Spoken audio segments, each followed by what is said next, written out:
Committee of the Whole has under consideration Bill 64, the Public Lands Amendment Act 2021. We are on Amendment A2.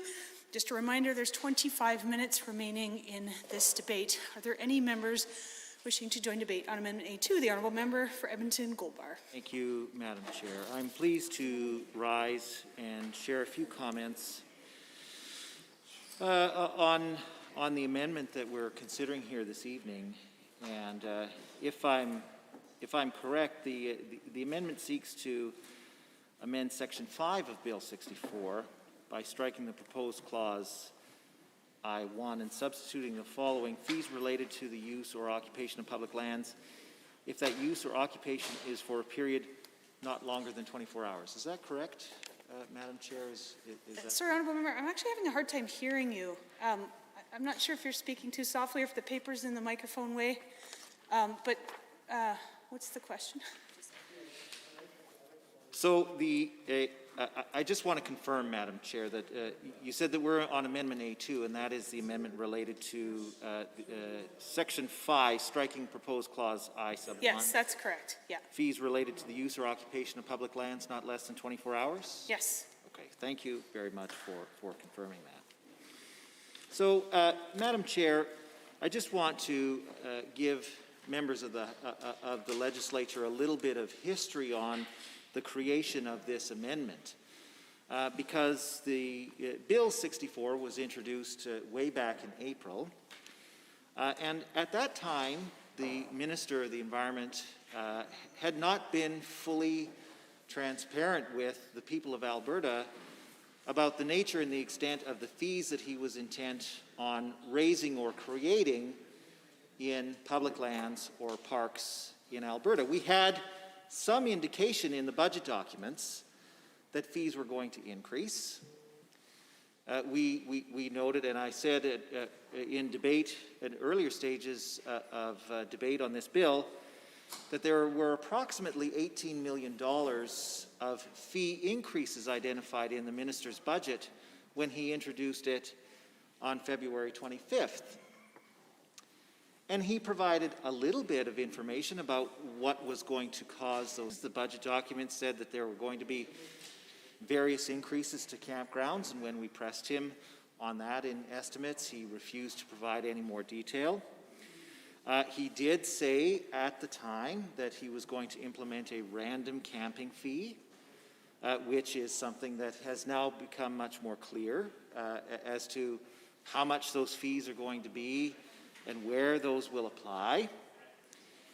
And then we saw a little line or some information in the budget next to the random camping fee indicating that there was going to be a fee for OHV use, and that was it. And when we looked at the numbers, Madam Chair, it was clear to us that you can't raise the fees by $18 million just by fiddling with the existing fees and implementing a random camping fee, that there had to be some other fees on the way. And we suspected at the time that the minister was going to introduce some kind of day use fee. And when we suggested that on social media and in the public sphere, the minister mocked us. He said that, oh, we were just people of incredible imagination. How could we come up with these fantastical stories of day use fees in parks and public lands? And then, lo and behold, about 2 months later, we find out that, in fact, the government is going to introduce day use fees. Starting in Kananaskis, but not limited to Kananaskis. And, Madam Chair, it's our view in the NDP caucus that these fees are fundamentally unfair. As I said in my comments, and as my colleagues have also stated in their comments, it is not fair to ask Albertans to pay for public goods which have been provided to them free of charge at point of service, at point of use, ever since they were created, while letting, it's not fair to charge them fees for something that they had been getting for free, and letting wealthy corporations and the richest citizens of our province off the hook. And in my comments at second reading of this bill, I indicated how profitable Alberta corporations were in the first quarter. CNRL posted over $1 billion in profits. The big four oil companies posted close to $3 billion in profits in the first quarter of this year. And what did the government do? They reduced their taxes so that they actually contribute less to the public good than they did before this government was elected. And then, of course, the government turns around and says, oh my gosh, we don't have enough money to provide these public goods that people really enjoy on and count on for a high quality of life. You, the individual user of these services, must now pay a fee to pay for those services that were otherwise, that had been up to that point provided by a relatively progressive tax system. And we still in the NDP caucus believe that that is fair, that those who live and work in Alberta and benefit the most from the economy in the province that we've built should also contribute according to their means. That means that corporations that make $1 billion every quarter should probably pay a little bit more in taxes. That those who earn over $400,000 a year should probably pay a little bit more in taxes because they can afford to. The people who cannot afford to pay more are the ones who are being asked to pay more by this legislation. And not once has a single member of the government caucus stood up and made a coherent argument as to why they believe that individual Albertans who just want to go out to enjoy a day in a park or on public land have to pay a $15 a day or fee. That's what we know in Kananaskis. But whatever the fee in the future is going to be, we don't know yet. Not once has a government member stood up and told us why it's fair to ask Albertans to pay that fee while letting the wealthiest, most profitable companies in the province off the hook. And I challenge them to make that argument, Madam Chair, because I think that if they make that argument, they will find that it will be tremendously unpopular with the people of Alberta. Most people don't think that it's fair that a company like CNRL is allowed to make record profits and not contribute their fair share to the running of the province, while people who have suffered through 15 months of the worst pandemic and worst economic recession in 100 years are asked to pay more. That's not fair, and we don't see the government making that argument because they know that it's a losing argument. So instead, what do we hear? We hear about all of the things that these fees are allegedly going to pay for. Oh, we're going to get a whole bunch more conservation officers, and we're going to get a lot better infrastructure. And by the way, we think the fees will act as a deterrent because don't you know that there are way too many people who are visiting public land, and it's creating a big mess out on the landscape. Not one of us here in the NDP caucus disagrees with those things. We need those things. And in fact, my friend from Lethbridge West has a very good track record of investing in those very things that we need to take care of our parks and our public lands.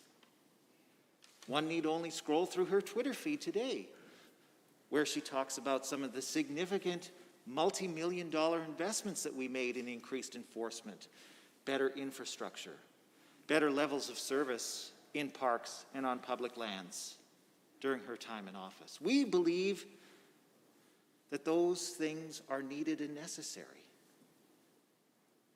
But we also believe that they should be paid for differently. That's why we raised income taxes on corporations to 12% from 10%. That was one of the first things that we did when we were elected. That's why we raised income taxes on the highest earning Albertans when we were elected. Because we believe that those in Alberta who benefit the most, that those who benefit the most should contribute the most.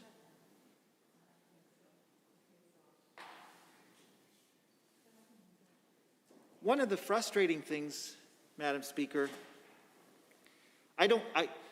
we will not agree on how we should pay for the provision of parks and public lands in this province.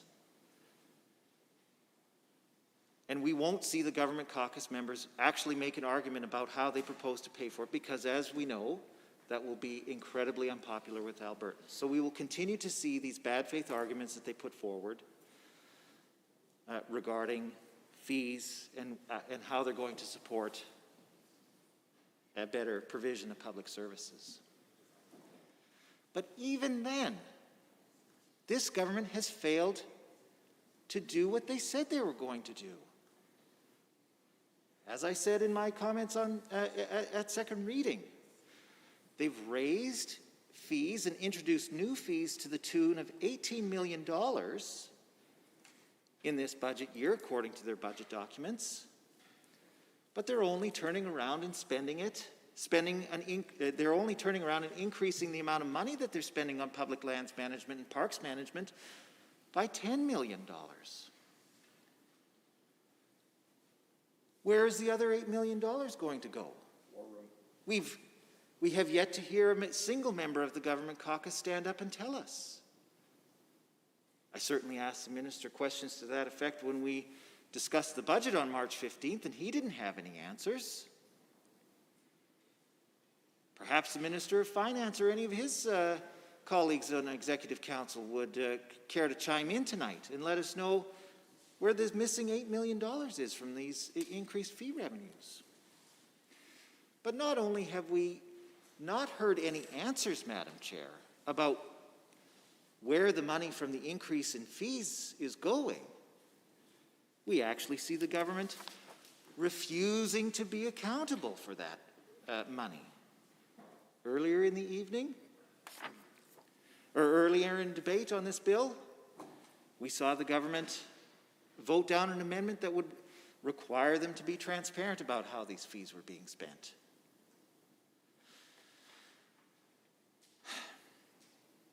So, they don't make a compelling argument about why we should be paying these fees. They refuse to be transparent about where the money collected from the fees is going to go.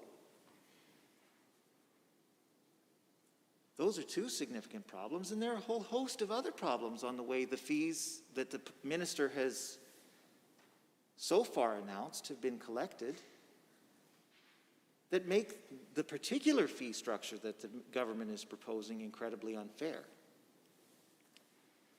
I asked the minister today in question period what was going on with fees in McLean Creek, because the metaphorical phone has been ringing off the metaphorical hook in my office. I realize that phones don't have hooks anymore these days, Madam Chair.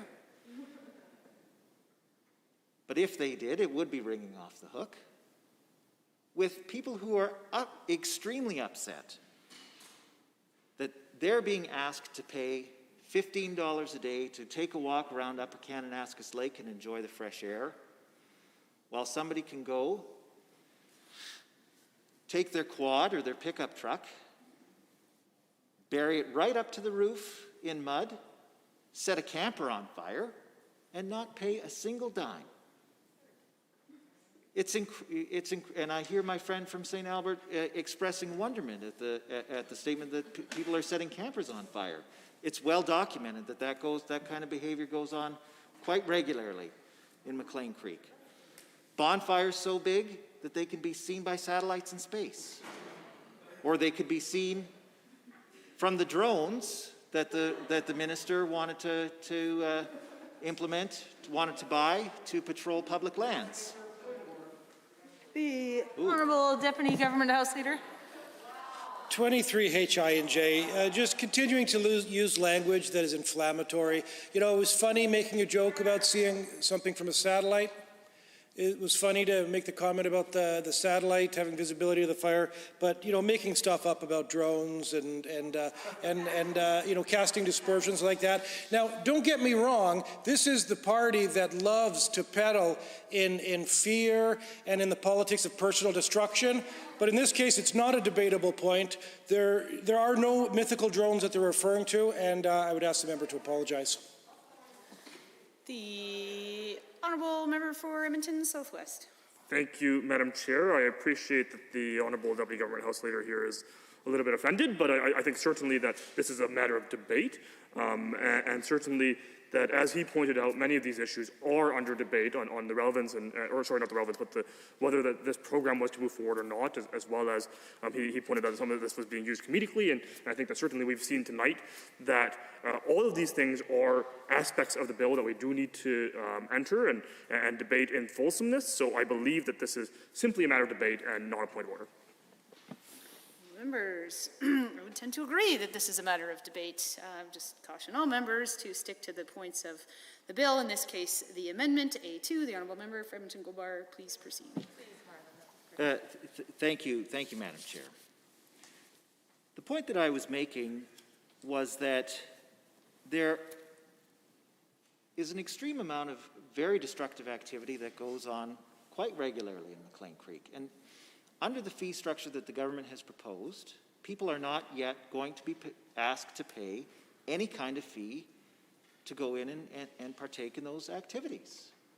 And that has struck the vast majority of Albertans who are expecting to pay the fee to go and enjoy other areas of Kananaskis country as extremely unfair.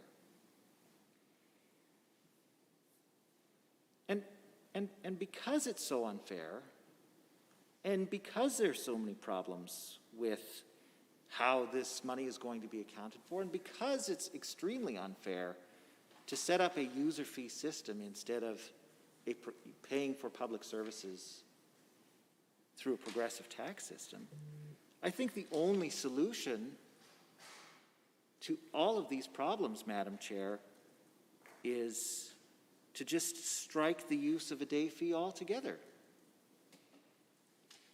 And that's what this amendment is supposed to do. Now,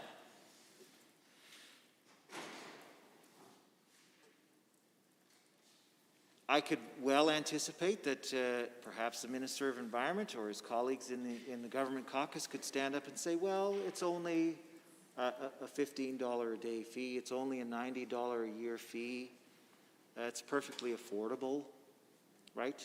And it only applies to a small area of the province.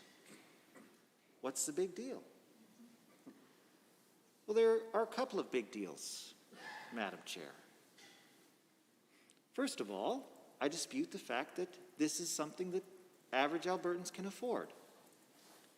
And as I said in my comments in second reading on this bill, the government holds up as its defense a survey that purports to show that a slim majority of Albertans are in favor of paying the user fee. But in fact, if you dig into the details of the survey, we find out that it's mostly old, mostly men, and mostly high-income people who are in favor of paying the fee. So what the government actually did is asked a bunch of people who are best positioned to be able to afford the fee, if they can afford the fee, and sure enough, the answer was yes. Mind-blowing stuff. They didn't seek to ask that many people who are earning minimum wage, whether or not they can afford to pay the fee. As my friend from St. Albert said in her comments earlier in debate on this bill, they certainly didn't ask people who are living on income supports or income support for the severely handicapped if they can afford to pay the fee. So we don't think that the average Albertan can afford to pay this fee, and they shouldn't be asked to do that. What's even more problematic, Madam Chair, is that we don't know where the fees will stop. Right now, it's a $15 a day fee to go and enjoy the fresh air in Kananaskis country. But what's next? It could apply on any piece of public land in the province. So I remember last summer, my partner and I went out to enjoy a hike up Folding Mountain, which is just west of Hinton. It's an incredibly challenging hike for an old guy like me who doesn't move his legs very much. But we made it to the top, and it was a very lovely hike. And at the end of the hike, of course, there's a lovely Folding Mountain Brewery and restaurant, which in non-COVID times I look forward to visiting. The trail was relatively well maintained, pretty clearly marked,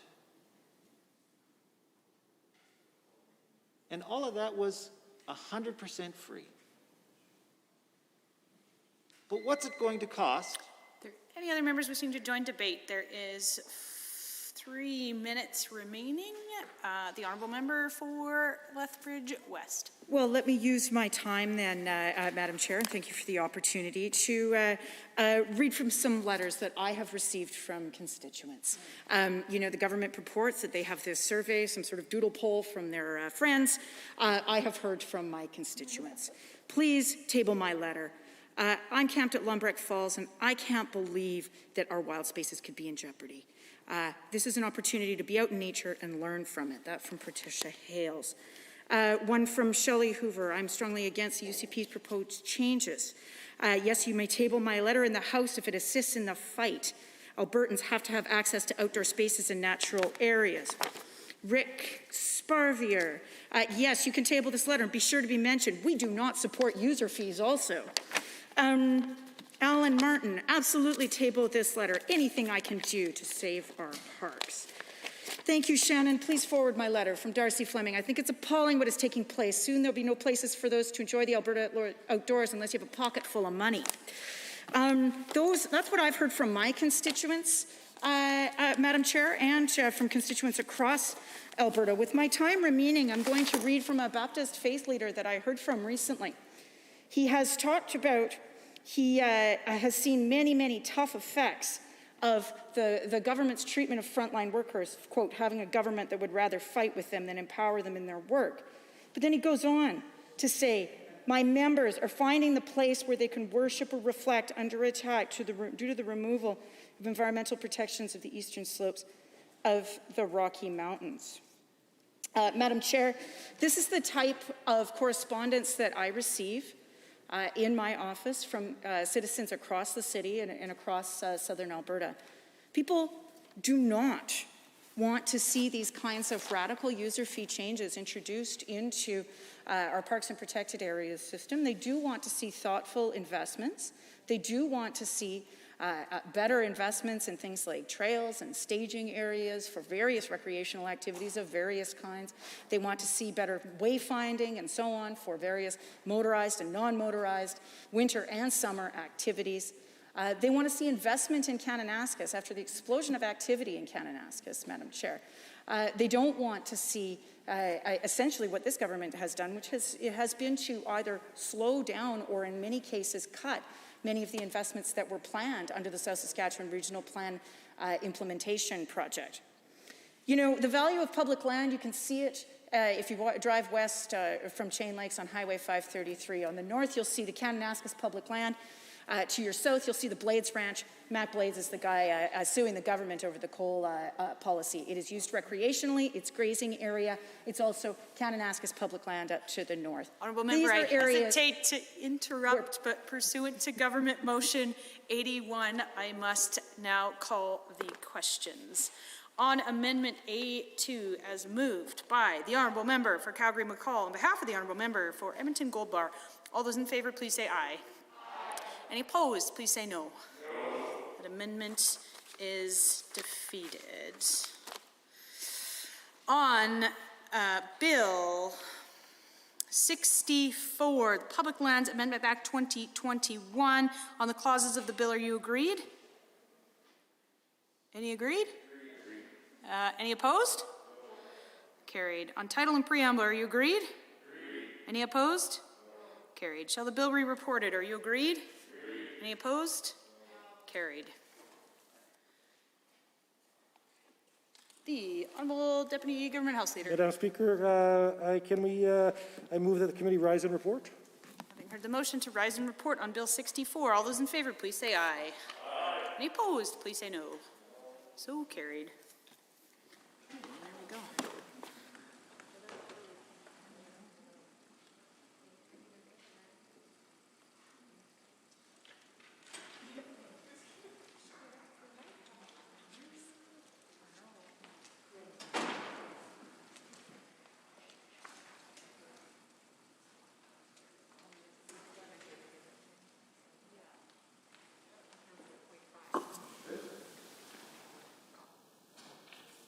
The Honourable Member for Barrhead, Morinville, Westlock. Madam Speaker, the Committee of the Whole has had under consideration a certain bill. The committee reports the following bill, Bill 64. Madam Speaker, I wish to table copies of all amendments considered by the Committee of the Whole on this date for the official records of the Assembly. Does the Assembly concur in the report? All those in favour, please say aye. Aye. Any opposed, please say no. So carried. Under Government Bills and Orders for third reading, Bill 64, Public Lands Amendment Act 2021. Honourable Mr. Nixon. The Honourable Government House Leader. Well, thank you, Madam Speaker. It's a pleasure to be here tonight to move third reading of Bill 64, the Public Lands Amendment Act.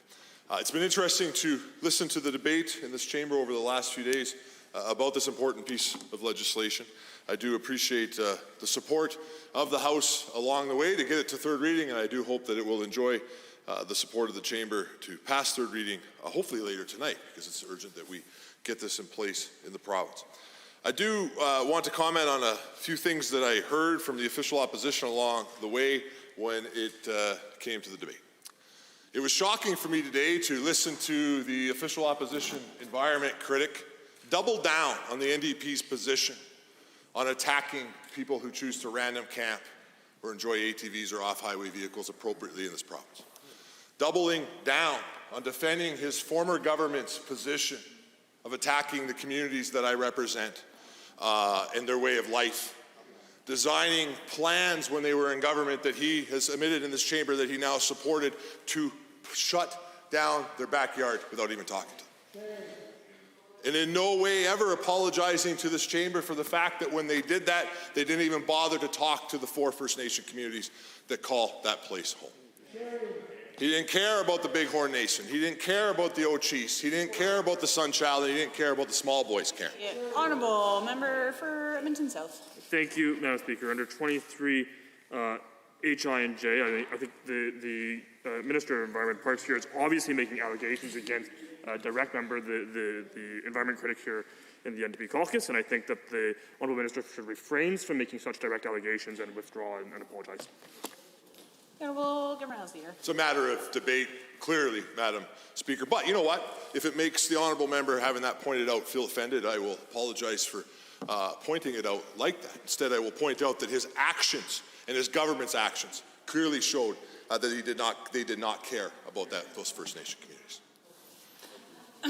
I would agree this is probably a matter of debate. However, perhaps a bit off topic from the matter in which is at hand, which is actually moving of third reading. So I'll ask the Minister to stay on topic and proceed with his remarks. Well, thank you for clarifying that it is a matter of debate, and I do appreciate that clarity. But, Madam Speaker, this actually is very relevant to this piece of legislation, because this legislation was brought in and was a campaign platform as a direct reaction to the action of the NDP government of the day and their attack on the communities that choose to random camp and use off-highway vehicles inside the eastern slopes. So, we came up with a plan.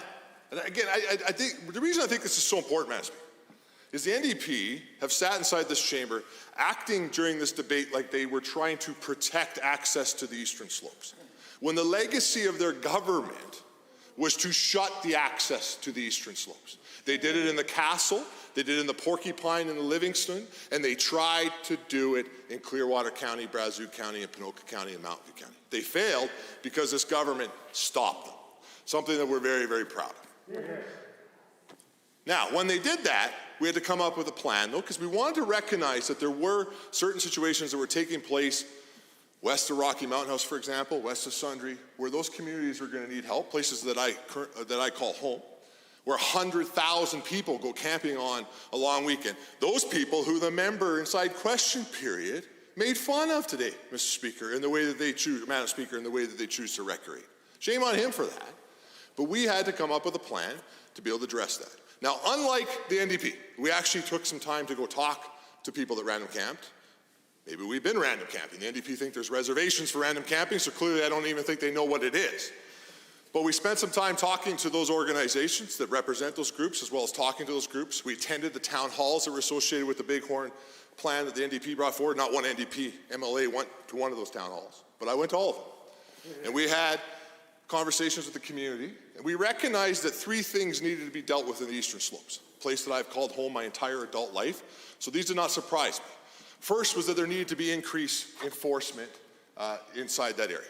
I did notice today that the NDP tried to claim on social media that they increased enforcement when they were in government. They did not. They did no such thing. But this government did, just recently, 20 new armed conservation officers, 50 new frontline employees that work inside the eastern slopes helping protect that beautiful area. That's real action. They didn't do that. And we heard that was clear. That was one thing that needed to happen. The second thing that we heard that needed to happen was from the municipalities, all of which, I listed them the other night, I won't have time tonight, all of the municipalities that were against the NDP's plan. And it was a lot of them, and guess what? It was all of them in the area. Not one supported the NDP's plan. That's shocking. I've never seen that. But what those municipalities said is we actually need help because we co-manage these areas with you. The Rocky Mountain House, a community that I have the privilege of representing, just over 200 years old, beautiful place inside this province, has almost 100,000 people, Madam Speaker, that camp outside of it on a May long weekend sometimes. It puts a tremendous burden, of course, on the hospital system, on the volunteer search and rescue crews that work out of Rocky, one of the best in the world, the volunteer search and rescue crew out of Rocky Mountain House. Tremendous burden on their municipal fire department and other parts of that jurisdiction. They said, we need some help off this. We don't want to stop people from recreating their backyard. We want them to come and enjoy David Thompson country, in that case, one of the most beautiful places in the world. And we want them to continue to enjoy it the way that they have for generations. But we need some help to be able to do that. And third, we heard from our partners, the nonprofit organizations and the volunteer organizations that help us maintain quad trails, put in bridges, that work to be able to maintain that landscape. Now, the NDP have made clear the last 2 years, they don't like our partners. They don't like partnerships. It's because I think they want to unionize the entire park system, or I don't know where they're going with it. But they don't respect the nonprofits that help keep care of our area, and that's clear, that's their position. I disagree with them. I think the Friends of Kananaskis, the Friends of Fish Creek, and many others are invaluable to the work that we do. And those organizations said, hey, we need some stability to know the government can't do what the NDP have been trying to do, which take away all the infrastructure we've already built. And second, some revenue source to be able to help maintain these. And so together after that consultation, we came up with an idea that it would be a $30 random camping pass and a fee associated with ATVs, with all of the money going back through dedicated revenue to deal with those three things, which is exactly what will take place when this bill is done. That's a sharp contrast from the official opposition who were there at government. We're just going to ban everybody from their backyard, from our backyard. They were even to ban us that live there from our own backyard and the place that we enjoyed. Shame on them for that. We stopped them. Now, on dedicated revenue, the official opposition has spent a lot of time misleading Albertans when it comes to dedicated revenue. The Honourable Minister of Finance will verify that we have a dedicated revenue system within this province. And when something is dedicated revenue, same way as camping fees, which have been in place underneath the NDP government, they have to go back. Fishing and hunting license, great example. Thank you, Honourable Member. That revenue has to go back to be used where it was collected to be able to maintain, in this case, public lands, and to do its job. That has to be verified through the budget process, has to be reported on through the budget process, and ultimately will be subject to audit through the budget process. Now, the NDP have tried to make it sound like that's not a process. Well, it's the same process they used. It is the same process that we use for other environmental situations like fishing licenses being an excellent example where the money goes from. So, that's the plan. Bring that forward, move forward. We can save the eastern slopes from the NDP destroying it. The other thing that we've heard today is that this was done in secret. Now that, of course, is something that you would expect to hear from the NDP, a party who got elected and didn't even bother to tell anybody they're going to bring in the largest tax increase in the history of the province the moment they arrived there with their job-killing carbon tax. We didn't do that. Right there, clear in our platform, word for word, it says, we will bring in this fee so we don't have to do what the NDP did, and we will invest in those 3 areas that I said that we would invest in. Further to that, it's in the mandate letter that I got from the Premier of Alberta when I was the minister. It is clearly established that that's what will take place. We've also polled on it. We've also done surveys with with users that go out and random camp. I don't think the NDP have ever talked to anybody who random camped. But if they did, they would find out that random campers and ATV users very much support this as long as it's being invested inside the area that they care about. Now, the NDP have tried to also make this about Kananaskis and the provincial parks in Kananaskis. Now that's disappointing because yet again it shows that the NDP don't read legislation. They think they're debating about the Provincial Parks Act. The Provincial Parks Act is not on the table here. The Provincial Parks Act already gives the minister the ability to do fees, has for a long time. They did it when they had an environment minister. The government before them did it as well. Camping fees are done underneath the Provincial Parks Act, for example. Already exist. Take some time and read about it. This is about public lands. You probably wouldn't open up talking about campground reservations and would understand that's not how random camping works if you would take some time to actually read that. That's actually underneath the Provincial Parks Act, which is not before this chamber. But because it's been brought up so much, I'm happy to talk about the Kananaskis Conservation Pass. The Kananaskis Conservation Pass brought in for a similar reason, to be able to maintain the most beautiful park that we have in this province, one of the most important areas in the province to be conserved. Also, the area where the park system has the most services of any campground, and to be able to make sure that it can exist. This is why it's supported by the Lahi family, who started or is the lead to get us Kananaskis. It's supported because they know that's the only credible way that we can make sure that it's maintained. And that the alternative to doing that, to creating a reasonable fee structure, which is widely supported by Kananaskis users, to put that in, the alternative is what the NDP did in this case. In that case, what they did was they diverted all the money from the rest of Alberta's camping system and park system and sent it to pay for Kananaskis. In my constituency and yours, Madam Speaker, as our parks begin to deteriorate and didn't have the resources, that's because the NDP chose to divert all those resources into Kananaskis. They couldn't even maintain Kananaskis even with that, but they let the rest of the system fall apart. The second thing they did was they abandoned those communities. There's a municipal district of Kananaskis. I appoint the municipal district of Kananaskis, Madam Speaker, and they do important work for that MD where people live. Check this out. Minister of Finance would be interested in this. 50% of the municipal district of Kananaskis budget goes to emergency services, of which 99% of the calls are for people that don't live in the municipal district of Kananaskis. Why? Because the NDP abandoned. Search and rescue inside Kananaskis, more calls than every mountain park in Alberta and BC combined. 1 million visitors more than Banff to go to Kananaskis. And what's Banff got? Anybody know? Well, they got a fee to be able to make sure they got the services. That's correct. I don't see the honourable members across the way outside of Banff picketing against the fee to be able to make sure that that important park can be conserved.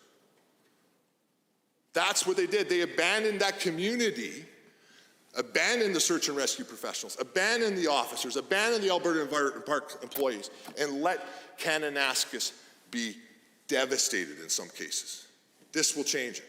This will make sure people can enjoy it now and for generations, and the proper services will be in place. I will close with this.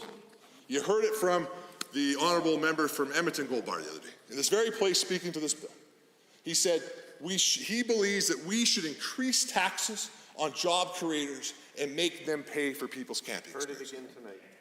Shame on him. You know, we already pay for, even with the Kananaskis conservation fee, the Alberta taxpayer will pay for 50% of people's camping experience. 50%. When you go camping, the Alberta taxpayer is already paying for 50% of your experience.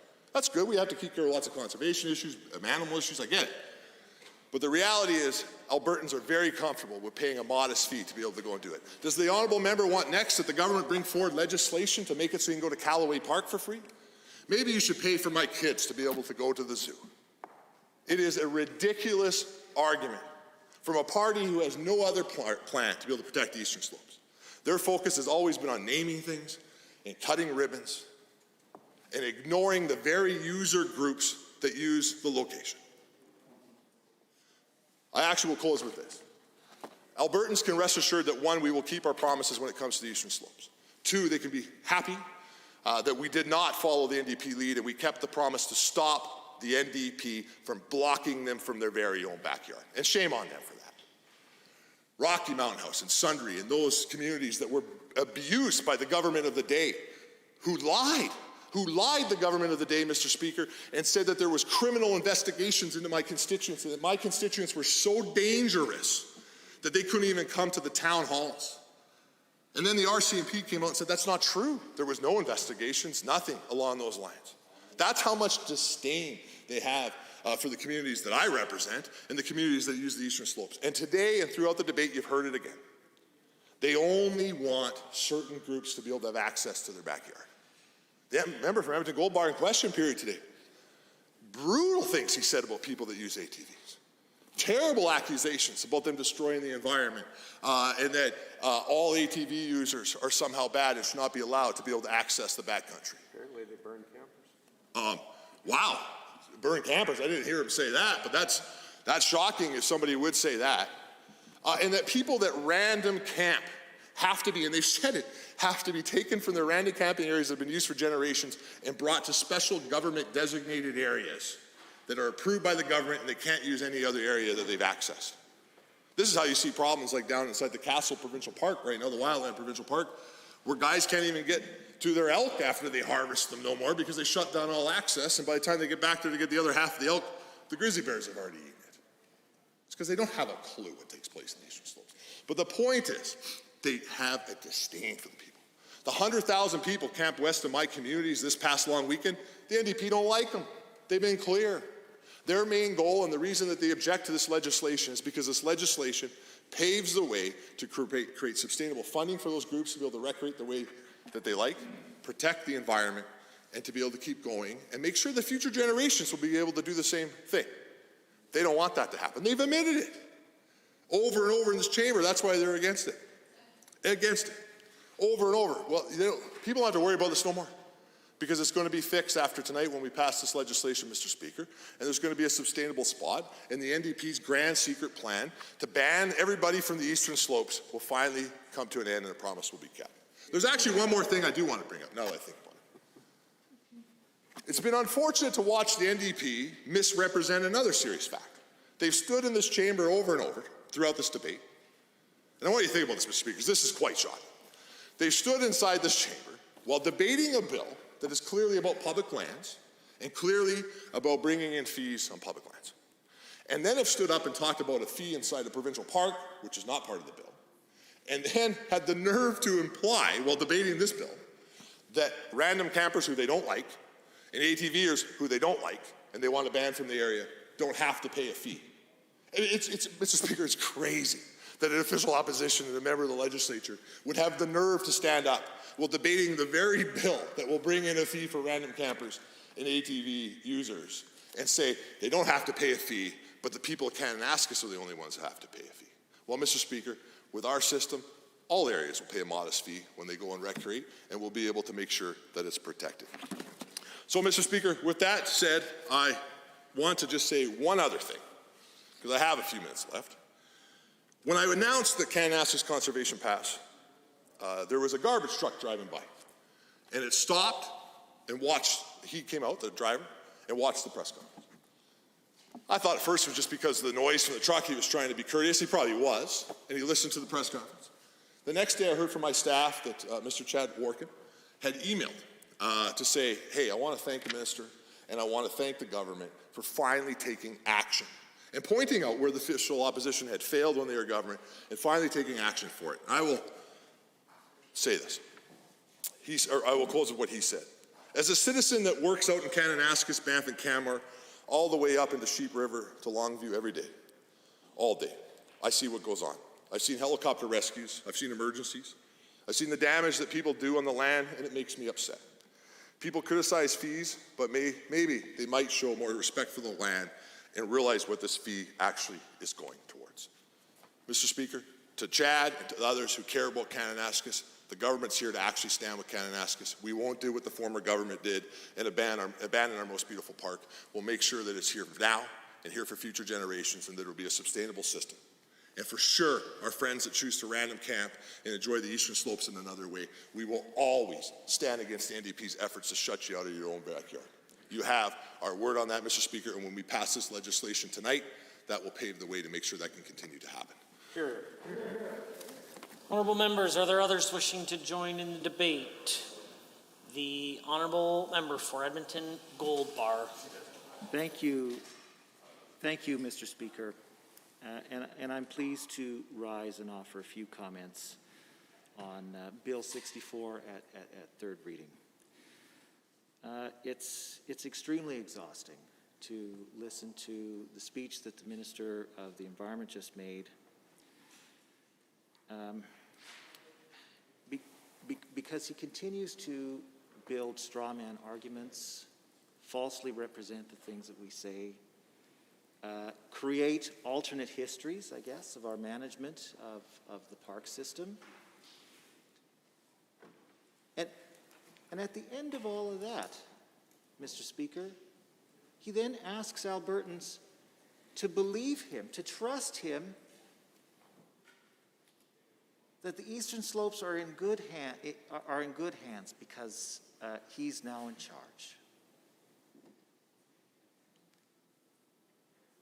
How will any Albertan who just listened to that 15-minute tirade, with not one shred of truth in it, come away thinking, yes, that is a man that I believe will do what he says and has the best interests of me and my family and the eastern slopes at heart?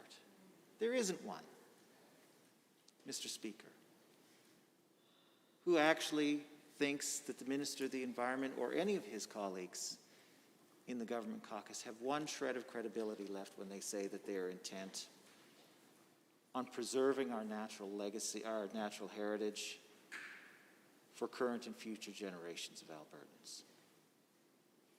And one need only drive down any street in any community in this province and see the lawns decorated with Defend Alberta Park signs from one end of the street to the other. Or see lawns decorated with Protect Alberta Water or Say No to Coal. If you can name an environmental issue, this minister has single-handedly upset hundreds of thousands of Albertans. He no longer has the trust of the people of Alberta when he says what they're going to do. And so I don't want to spend a whole lot of time dismantling all of the things that were wrong in what he said, because I don't have the time given to me by the standing orders to do that, Mr. Speaker. But I do want to address one issue that really stuck out to me, where the minister was very, very wrong. And he said that the fees that are going to be collected after this bill is implemented are going to dedicated revenue. And he looked over at his friend, the Minister of Finance, and asked him to vouch for him when he said that that was true. And I certainly hope to hear from the Minister of Finance, offer his thoughts on whether or not this bill creates a dedicated revenue fund for the protection of parks and public lands as the minister said he did, or as the minister said. Because the Minister of Finance wouldn't be able to stand up and truthfully say that the Minister of Environment was right, because he was wrong. This bill does not create a dedicated revenue fund. Don't take my word for it, Mr. Speaker. Take the Department of the Environment's lawyers' words for it. When we were provided a technical briefing on this bill, we had the opportunity to sit down with the department's lawyers and ask them some questions about this bill. And we put that question to them specifically. We said, is there anything in this bill that creates a dedicated revenue fund, like the Minister of Environment continues to say will happen? And his lawyer was quite clear, which is uncharacteristic for lawyers. Anybody who is not a lawyer will know that you can ask a lawyer any question and the answer will be always, it depends. But not in this case. In this case, the department's lawyer was quite clear that there is no mechanism in this legislation that creates a dedicated revenue fund for the fees that are going to be collected in parks and public lands.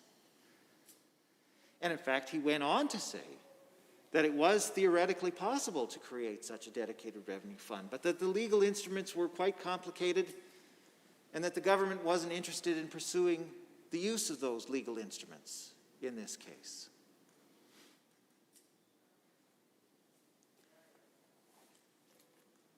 So that is one clear example where the Minister of the Environment has said something that is absolutely provably wrong.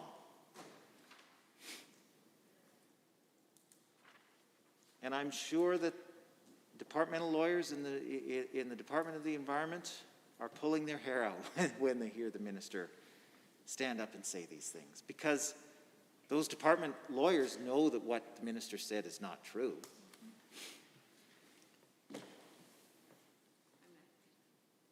But again, I'm always open to being shown the error of my ways, and I challenge the Minister of Finance or anybody else on Executive Council to stand up and explain to us how this legislation creates the dedicated revenue fund that the minister said was being created by this legislation. So, Mr. Speaker, as I said, that's one of 15 minutes of factual misrepresentations that the minister made in his comments on this bill. And because I don't have time to get into all of them, I would like to propose the following amendment.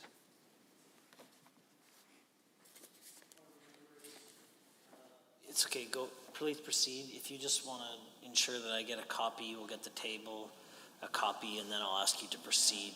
The Honourable Member for Edmonton Goldbar.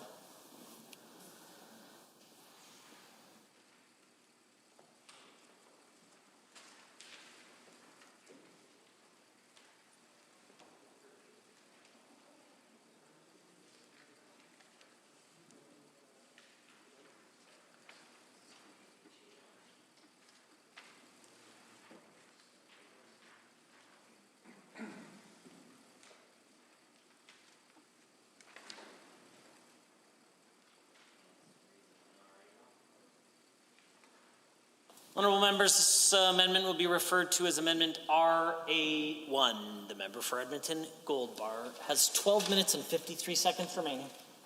Sorry, Mr. Speaker, how many minutes do I have? 12 minutes and 53 seconds. 12 minutes and 53 seconds. Well, how fortunate for all members of the chamber that I have so much time remaining.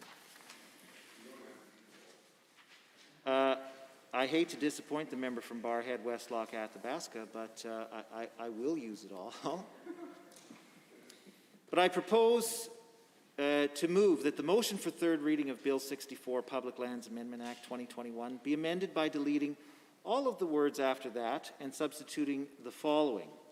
Bill 64, Public Lands Amendment Act 2021, be not now read a third time, because the Assembly is of the view that if the bill is enacted, the fees proposed to be charged by the government for the use of public land would unfairly burden families who recreationally use those lands.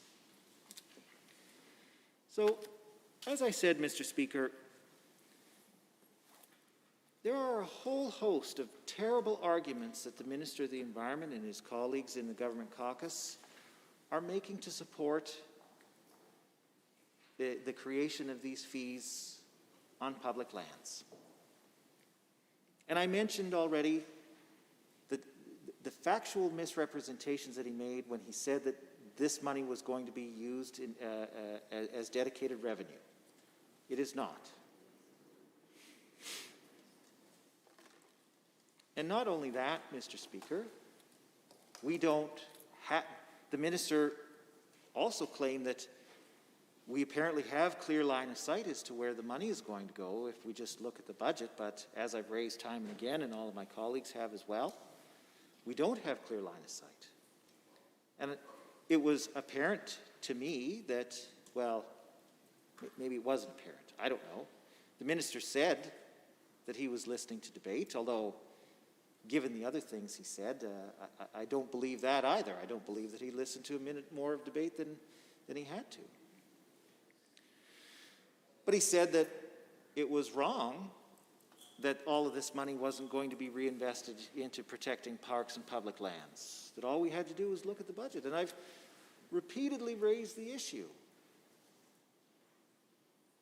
of the fees being raised by $18 million, but the increases in spending on protecting public lands and parks only being increased by $10 million, and asking the question as to where the other $8 million has gone. Crickets.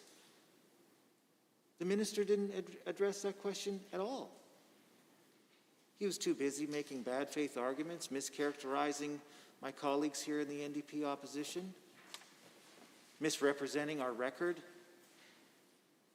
on defending parks and public spaces in the province of Alberta.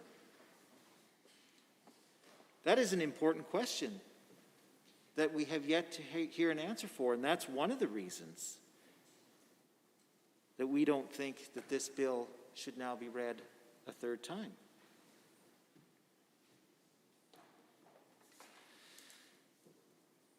We also didn't hear a compelling argument about why users should be asked to pay the fee.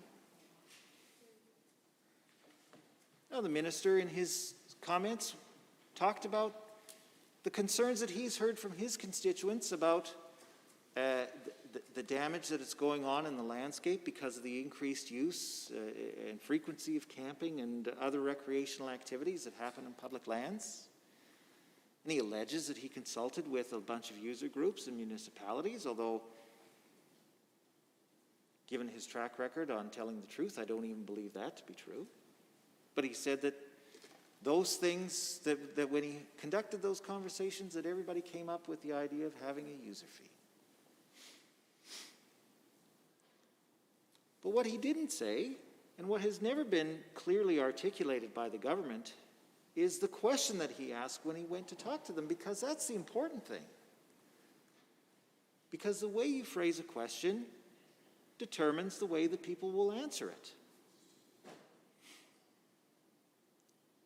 And as we've said before, the way the government has been phrasing the question is, should users pay more to use parks and public lands, or should they lose their access to parks and public lands? And of course, when you ask the question that way, people are going to trip over themselves running for their wallets to get the money that they need to pay the fees that the government wants to charge them on public lands. We saw that with the implementation of cross-country ski fees in Kananaskis country this past winter. Minister of the Environment went down to Kananaskis and said, oh, nice cross-country ski trails you got here. Be a shame if something happened to them. for the low, low price of, I don't even remember what the fee was, you can keep your trails. And of course, when he phrased the question that way, cross-country skiers were more than happy to.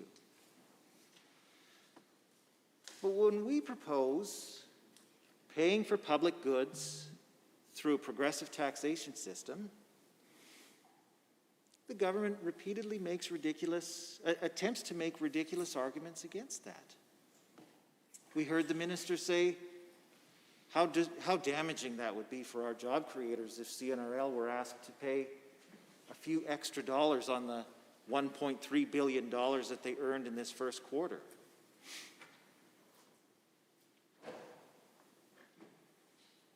And I believe the minister when I believe the minister is sincere in his belief that a company like CNRL shouldn't pay anything. Because not only did he lower their taxes, he lets them off the hook when it comes to paying surface leases, lets them walk away from their oil and gas liabilities, asks them to pay less for mine financial security, unpaid property taxes all across the province. These guys have a pretty good ride. Not so for the poor, beleaguered, working Albertan who's just been trying to get by these past 15 months. If they were lucky enough to have a job, they probably saw their wages reduced. If they weren't that lucky, they joined the hundreds of thousands of people that are now unemployed, who weren't unemployed before this government got elected.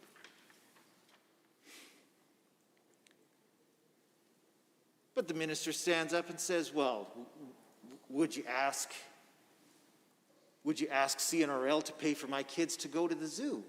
What a ridiculous question, Mr. Speaker. It reminds me of that Saturday Night Live skit where Jeff Goldblum was being interviewed by Will Ferrell acting as Harry Carey. Will Ferrell said, "Jeff, would you eat the moon if it were made of ribs?" That's the level of ridiculousness that question that the minister posed reaches. Nobody is asking CNRL to pay to visit a private amusement park. Those are not public goods. But parks and public lands are. It's even in the word, it's even in the phrase, their name, public lands. Things that are available to the public, paid for from the public purse. We think that those with the deepest pockets should contribute more to the public purse. And that's why we think that it's appropriate that the government, or that the members of this chamber vote in favor of this amendment. So that we can have that honest conversation with Albertans. I'm happy to walk into any town hall in anybody's constituency and talk to the people there about how CNRL should pay more for the provision of public services and how people in that town hall shouldn't be asked to pay that. The minister likes to thump his chest and challenge us to go into his constituency of Rocky Mountain House and talk to the people there. If he wants to debate whether or not CNRL should be asked to pay a little bit more so that the people who live in his constituency don't have to pay money to use a park or public land that was provided to them for free, I would happily.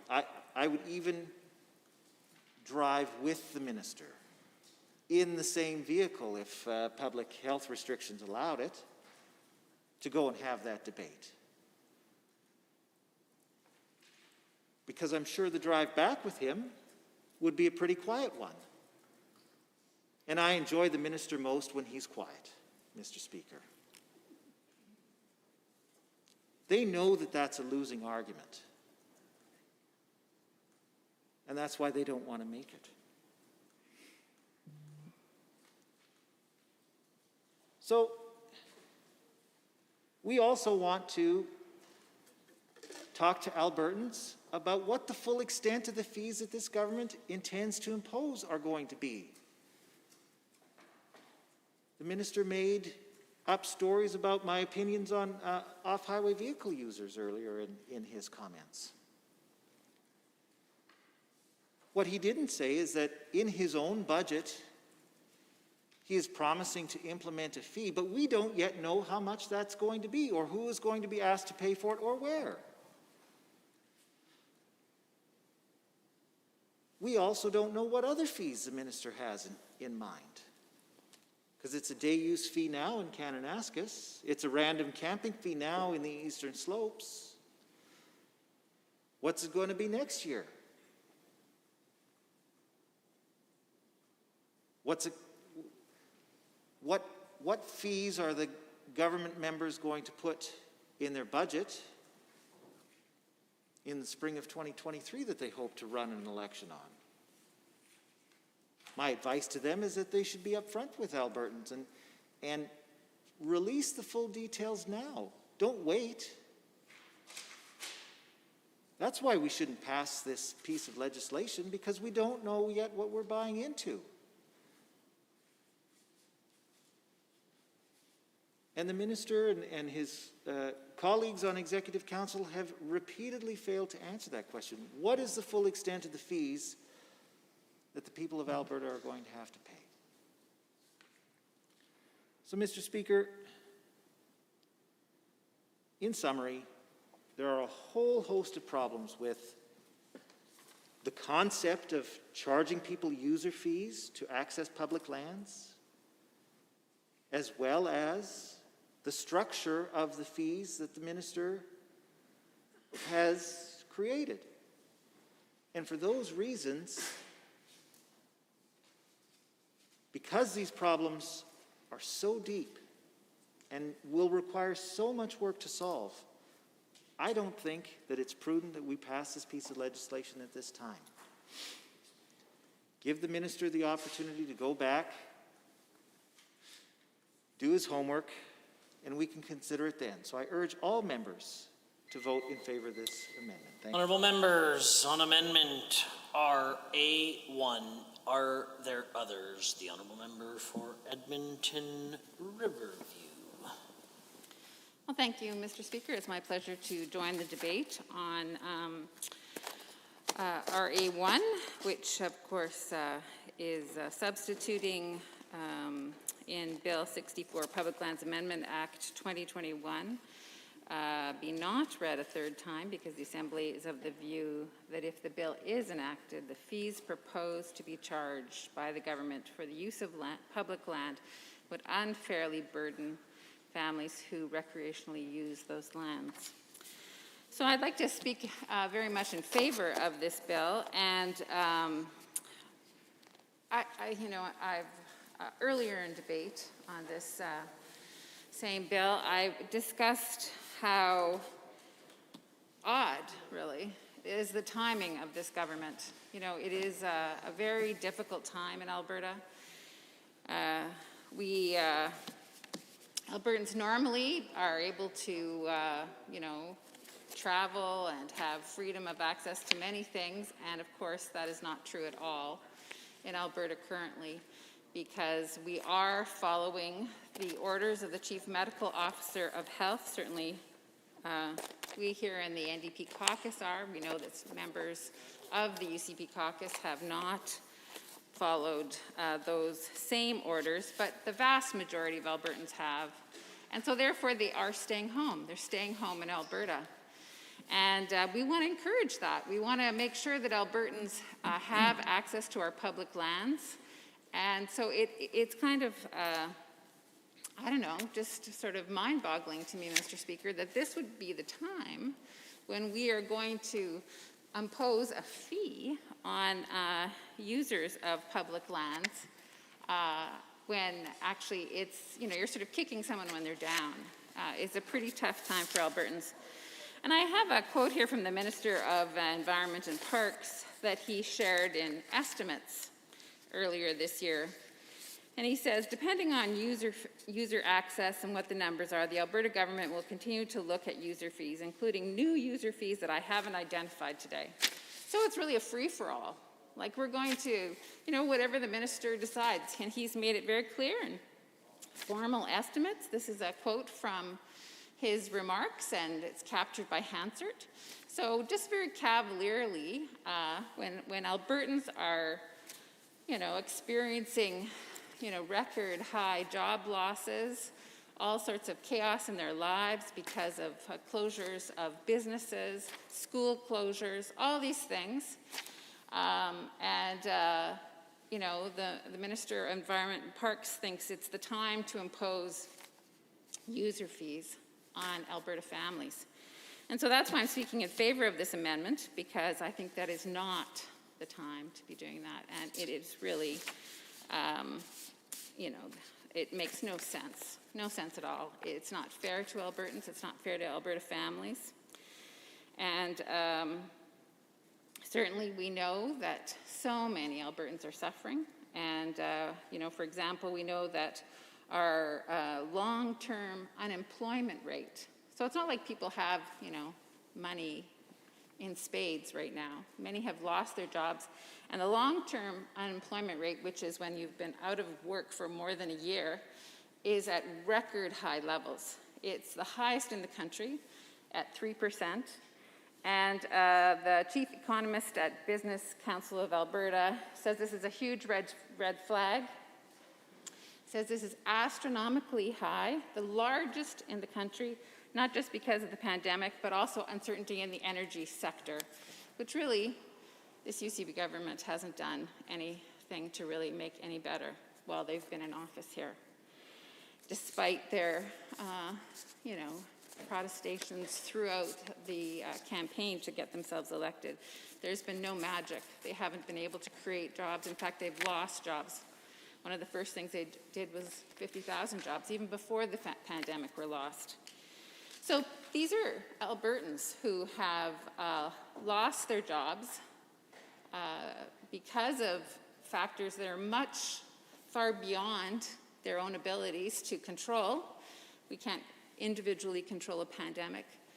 We can't individually control what's happened in the oil and gas sector. And so, of course, it's incumbent on governments to do their best to take care of their citizens and make sure that they are protected and that they are supported. But sadly, this government doesn't understand that.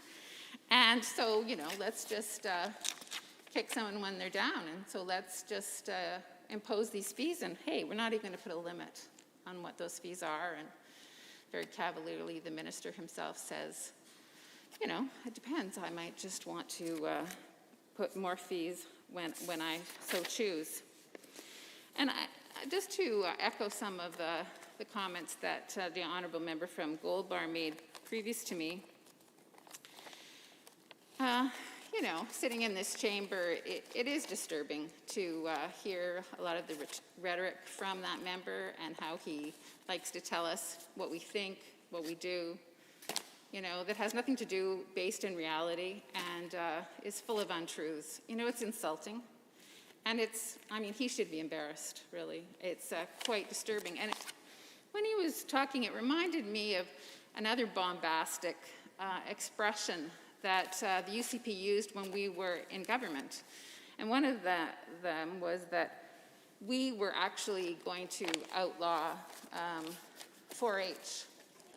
This was just ridiculous. But they happily, that member in particular, went around to communities and said, oh yeah, the NDP is going to cancel 4-H. It was ridiculous. We had no intention of doing that. And so he just, it's a very, far away from the truth from which he speaks. And it's disturbing. It's disrespectful of this assembly. And I take umbrage with it. I think it's not okay that members speak that way, and certainly he doesn't have any idea about my personal recreational interests. I grew up in rural Alberta in the north. I certainly have spent time random camping many times on public lands. He knows nothing of that, and he doesn't choose to know it. And he likes to characterize me and all members of the NDP opposition as something that we're not. And I just would like to, have that on record here today, because it's insulting and untrue.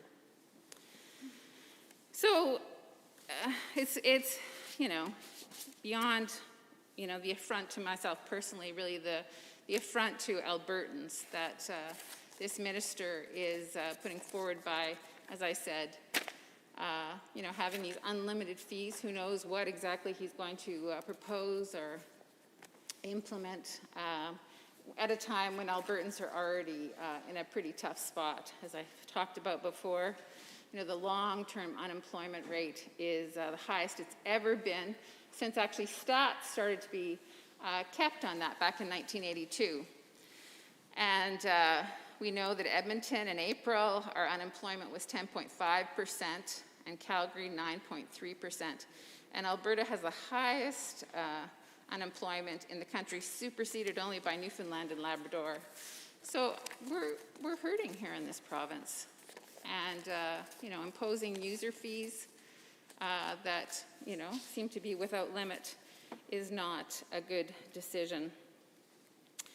But there is good decisions that could be made by this government. But unfortunately, because of some previous bad decisions, like the $4.7 billion corporate handout, billions lost in the pipeline that President Biden said that he would quash, those kind of decisions were just throwing money away that we knew would not be supporting Albertans. I mean, it was very clear. President Biden, in his campaign to be president, talked very explicitly about quashing the pipeline, the KXL. But regardless, it was just, irrational thinking, really, on the part of the Premier to still invest in that pipeline, billions of dollars. We don't really know how much. We're told $1.3 billion, but there's also loan guarantees of approximately $6 billion. So what's it really going to be about? And we know during the pandemic that some Albertans have been hurt more profoundly, I suppose, than others. And we know that women, for example, more women have lost jobs because of that. And so, I know that myself as a single mom, certainly when I was younger, camping was one of the things I could do with my kids, certainly not with an RV. I could never afford that, but I could go in a tent and we can have lots of fun. And I think that a lot of people who are on very tight budgets are really going to be negatively impacted by this. And we know that even, the minister says it's not very much, it's going for a good cause, all this stuff. We know from previous research and other jurisdictions in North America that when fees are imposed, people don't go. And so they don't have that opportunity to get connected to nature, which we know is extremely healthy for all of us. It's therapeutic, it's nourishing to be in the mountains, in forests. It's wonderful for everyone, for our children, just to really take pleasure in our surroundings. And putting a fee on that does deter people from doing that. The Alberta Wilderness Association spoke about their concerns about these fees. Despite the minister's assertion that additional staff will be hired, Ian Urquhart, the Alberta Wilderness Association director, believes that this is a cash grab that will deter Albertans from visiting Kananaskis and shift the visitation pressure to provincial parks outside of Kananaskis country that won't charge a fee. So it could put a burden also on a specific area of the province. And he refers to Washington State, where they put a fee. It was just a $10 fee, so it wasn't, it wasn't that much. But after the fee was introduced, statewide visitation fell by 7 million visits per year from pre-pass levels. So people do take pause and are concerned about going out. And certainly people who are in low income who could really probably benefit the best from our beautiful, public lands.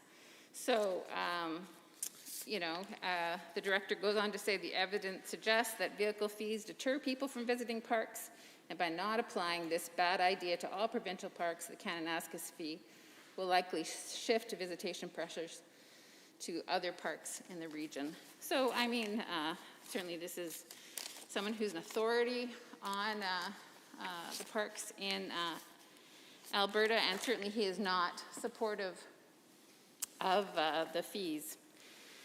So, I really ask the members of the government caucus to look at this amendment and really give it some thought about how can we really help Albertans in this time, and this very difficult time here in our province, when so many have lost jobs, when people are having much less disposable income, that we know certain groups are more disadvantaged than others, so like women and oftentimes single moms.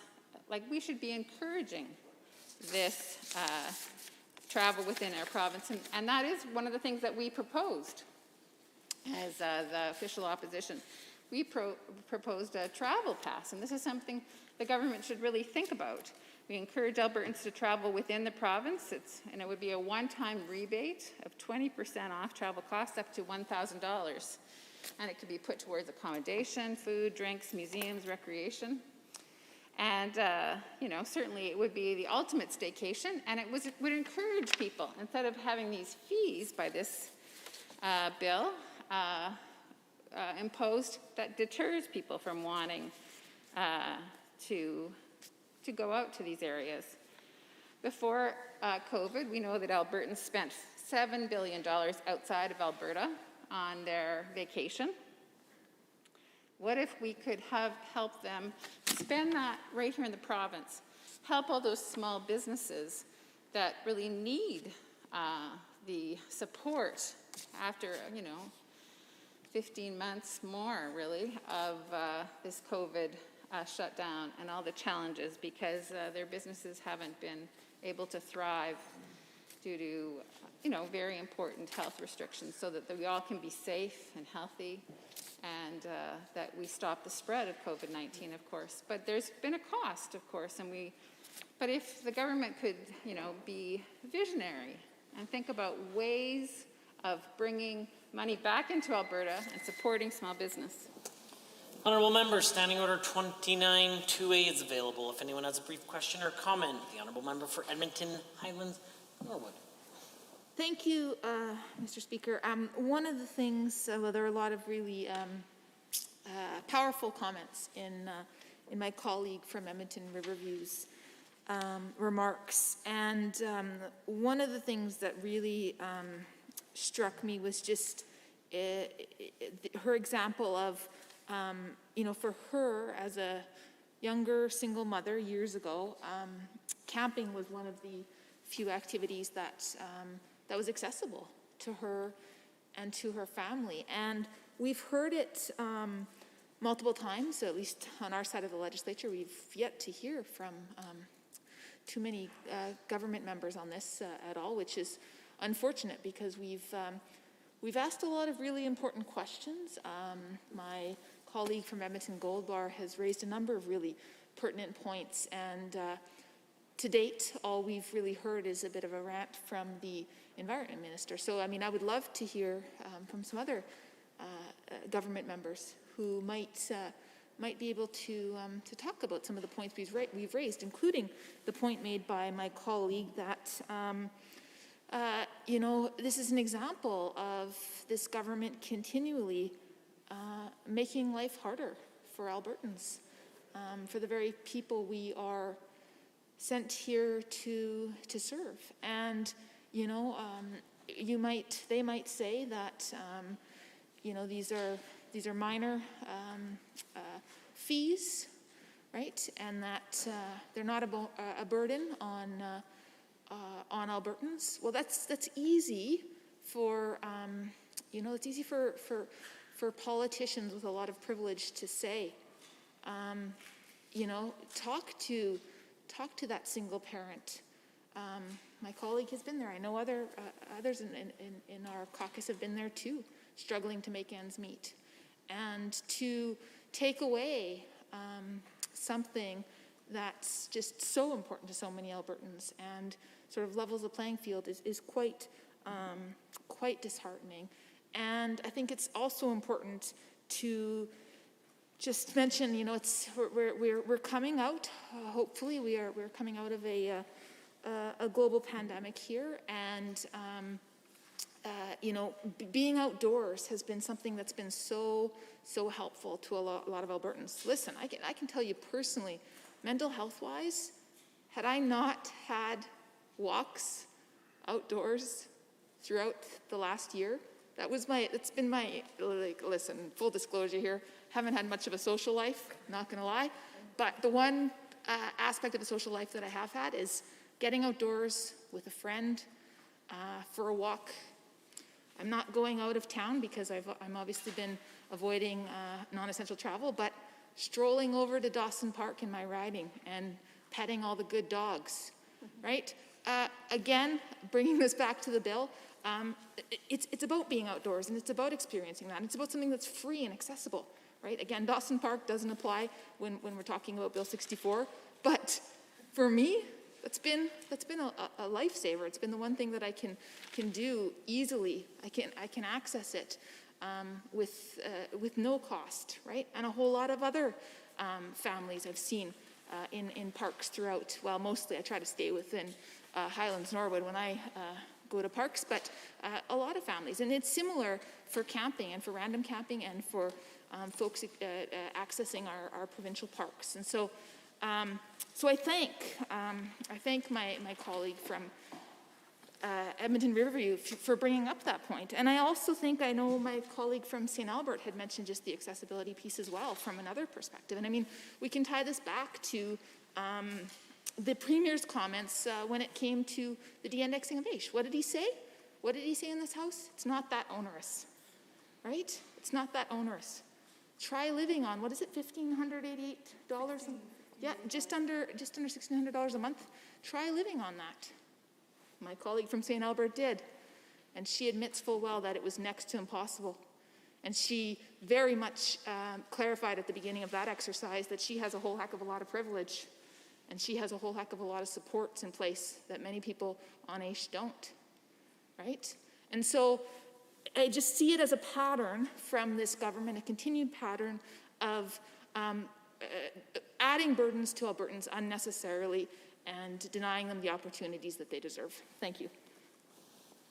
Well, members, that concludes the time allotted for Standing Order 29-2A. Is there anyone wishing to join the debate? Amendment RA1.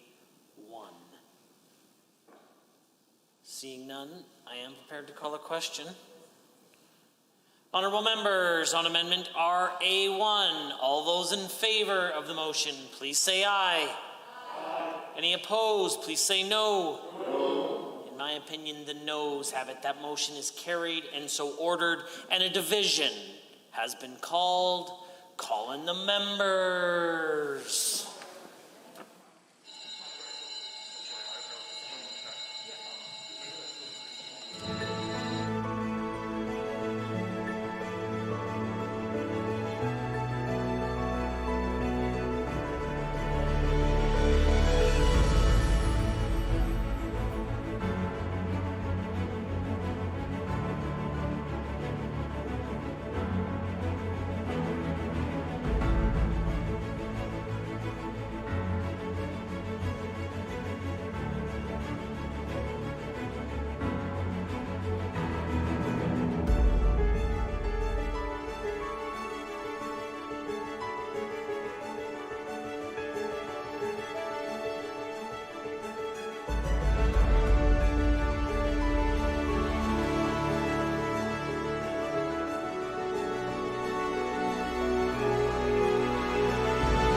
Order.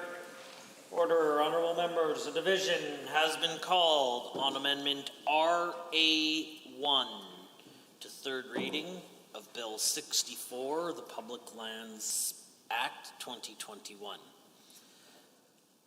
In the chamber, all those in favor of Amendment RA1, please rise. Mr. Dang. Member Phillips. Ms. Renault. Member Irwin, Ms. Pancholi, Mr. Nielsen, Mr. Schmidt, Ms. Sigurdsson. In the chamber, all those opposed to Amendment RA1.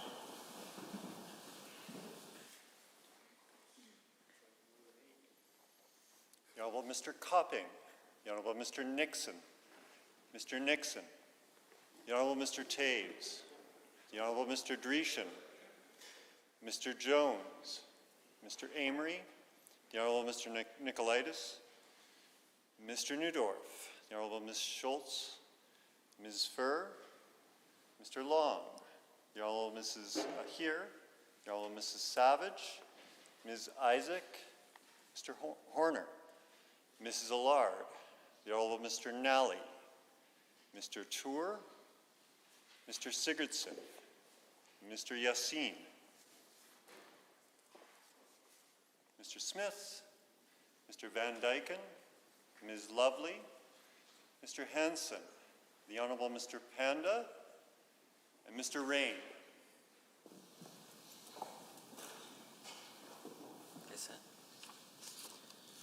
Honorable members, we will now do a roll call vote alphabetically by last names for those members participating remotely.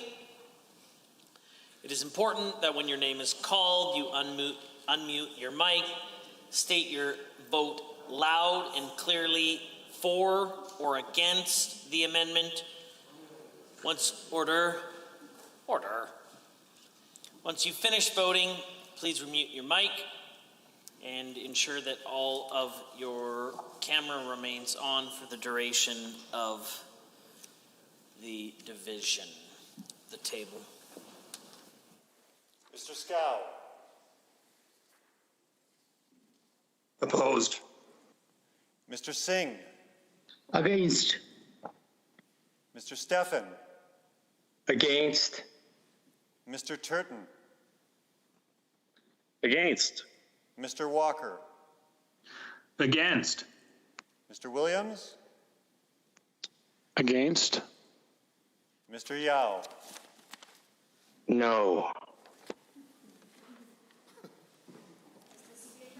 Total for the motion 8, total against 34. Are there any others wishing to vote online?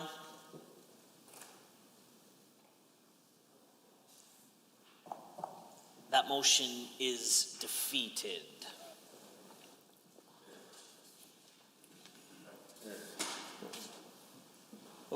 The Honorable, the Associate Minister of Natural Gas and Electricity. Mr. Speaker, I move to adjourn debate. Well, members, having heard the motion as proposed by the Honorable, the Associate Minister of Natural Gas and Electricity to adjourn debate, all those in favor, please say aye. Aye. Any opposed, please say no. In my opinion, the ayes have it. That motion is carried and so ordered. Under government motions, motion 82, Honorable Mr. Nixon. Honorable members, the Honorable the Deputy Government House Leader on behalf of the Honorable Government House Leader. Mr. Speaker, I rise on behalf of the Government House Leader to move Government Motion 82. Be it resolved that when further consideration of Bill 64, Public Lands Amendment Act 2021 is resumed, not more than 1 hour shall be allotted to any further consideration of the bill in third reading, at which time every question necessary for the disposal of the bill at this stage shall be put forthwith. Honorable members, pursuant to Standing Order 23-1, the official opposition may have up to 5 minutes to debate Government Motion 82. Is there anyone wishing to use that time? The Honourable Member for Edmonton South. Thank you, Mr. Speaker. I think that this motion, Government Motion 82, is one of the least democratic things we have seen in this chamber. It is very clear that this government, instead of coming in here and doing the work that was required, instead of coming in here and debating the bills of importance, ran away and took a 3-week COVID vacation.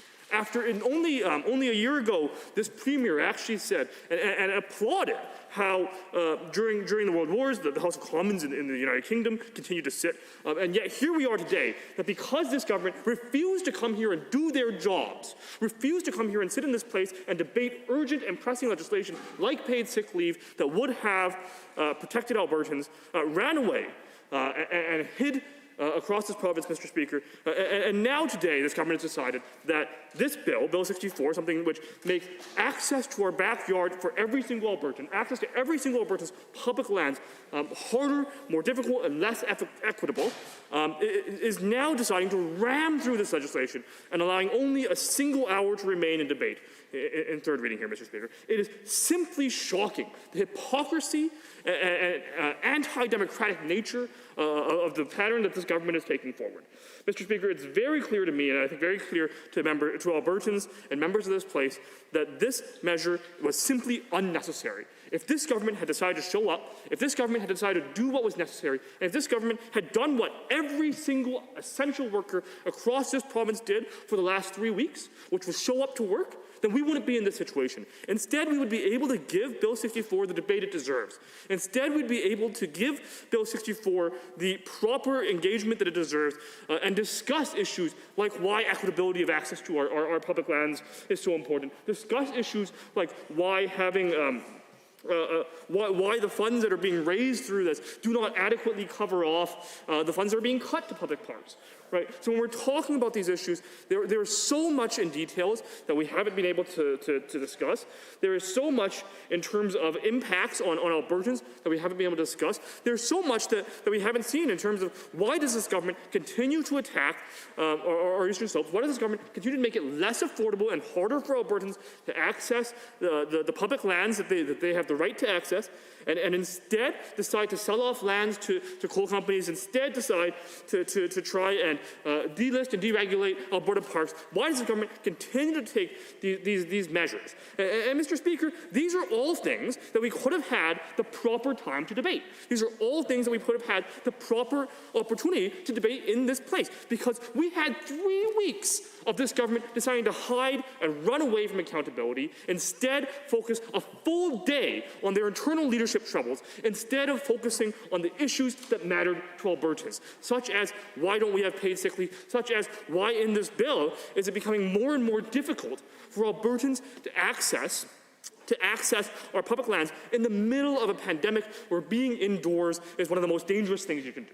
So Mr. Speaker, it is absolutely shocking to me that in just a few short hours after we came back to this place, this government was able to introduce a virtual voting measure. They were able to introduce a bunch of different measures in terms of these time allocation measures to shut down debate and shut down democracy in this place, Mr. Speaker. But for 3 weeks, this government was able to ignore Albertans' cries, was able to ignore the need to work, was able to ignore all of the requirements in terms of accountability to Albertans. So, Mr. Speaker, it simply is hypocritical. It simply does not make sense. It shows again and again that this government is not committed to Albertans. Instead, they are worried about looking inside their own caucus. Instead, they're worried about fending off a leadership race. Instead, they're worried about fending off challenges to the Premier's seat, Mr. Speaker. And instead of focusing on the issues that matter and spending the 3 weeks we could have been working on this bill and work on this legislation and not needing to bring in these draconian measures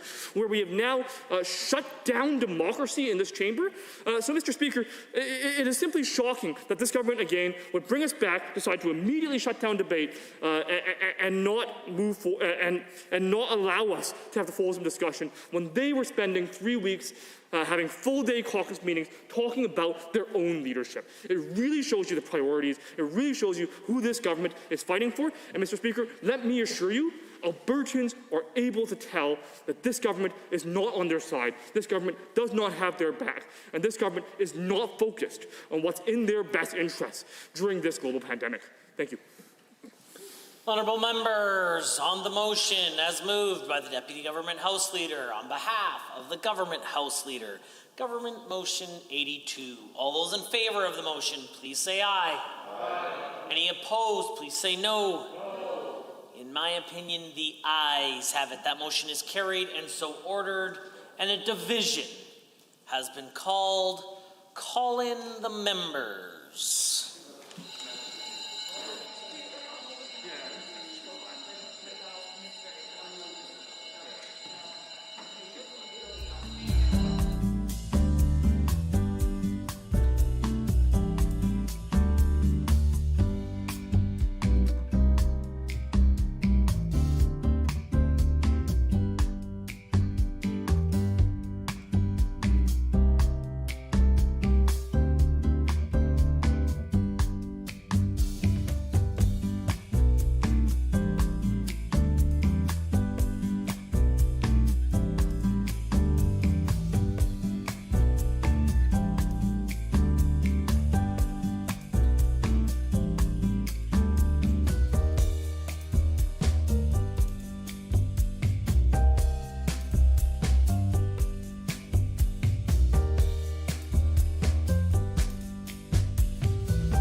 members, the division has been called on Government Motion 82.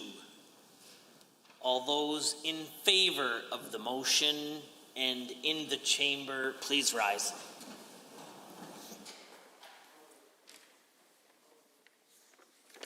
The Honourable Mr. Panda, Mr. Smith, the Honourable Mrs. Savage, Mr. Nixon, the Honourable Mr. Taves, the Honourable Mr. Dreeshen, Mr. Yassin, Mr. Amory, the Honourable Mr. Nicolaides, Mr. Newdorf, the Honourable Ms. Schultz, Ms. Furr, Mr. Long, the Honourable Mrs. Ahir, Ms. Isaac, Mr. Horner, Mrs. Allard, the Honourable Mr. Nally, Mr. Tour, Mr. Sigurdsson, Mr. Jones,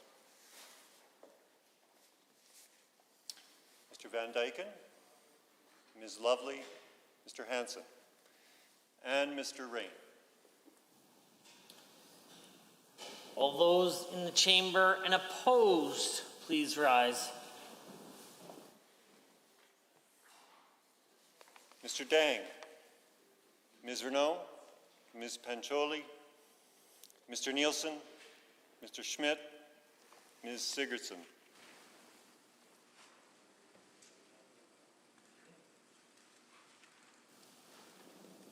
Members, we will now proceed to a remote vote roll call. This will be done so alphabetically. Please ensure that once your name is called, you unmute your microphone, that you speak loudly and clearly for or against the motion. Please remute your microphone following your vote and ensure your cameras are on for the duration of the division. The table. Mr. Godfrey. For. Mr. Scow. Aye. Mr. Singh. For. Mr. Steffen. For. Mr. Turton. For. Mr. Walker. For. Mr. Williams. For. Mr. Yao. Agreed.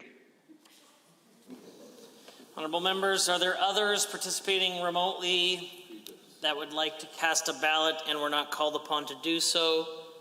If so, now is your opportunity to indicate. The table. Mr. Speaker, total for the motion 33, total against 6. That motion is carried. Under Government Bills and Orders for third reading, Bill 64, Public Lands Amendment Act 2021. Adjourned debate. Honourable Mr. Nally speaking. Order. Honorable members, order. Are there any others wishing to join in the debate? The Honorable Member for Edmonton South. Thank you, Mr. Speaker. It's profoundly disappointing that this government has decided to use time allocation and invoke this measure that ends debate effectively and does not allow Albertans to have the fulsome discussion required for this bill. Mr. Speaker, we know that this bill is extraordinarily inequitable. We know that it's something that is extraordinarily unfair. We know that one of the biggest concerns raised by stakeholders and Albertans is that the delivery of this bill and the implementation of this bill has been lackluster, and perhaps calling it lackluster is being generous to this government. Mr. Speaker, we know that, for example, low-income Albertans who rush to book campsites in K-Country, in Kananaskis, during this pandemic, because obviously nobody is able to travel outside of the province or outside of the country if you are following the rules. And Mr. Speaker, we know that in those cases, those low-income Albertans booked not knowing that this government would be slapping an additional fee on their reservations, right? That this government would be actually taking more money out of their pockets And they made those reservations in good faith. So, Mr. Speaker, it's profoundly disappointing that this Minister of Finance, this government, has decided they need to take more money out of the pockets of Albertans and give them less. That they need to charge Albertans more and give them less. And, Mr. Speaker, the government has said time and time again, oh, we're going to be redirecting these funds into conservation, we're going to be redirecting these funds into sustainability. But, Mr. Speaker, what this government is really doing is they're covering off the cost of their massive corporate giveaways and charging Albertans more to use their own backyard. So, Mr. Speaker, with that, I think it's very important that we don't move forward with this bill. I think it's very important that we have the opportunity to discuss this properly, and I'd like to move an amendment to that effect. Go ahead. If you just pass that through to the page, as soon as I have my copy and the table has theirs, I'll ask you to proceed.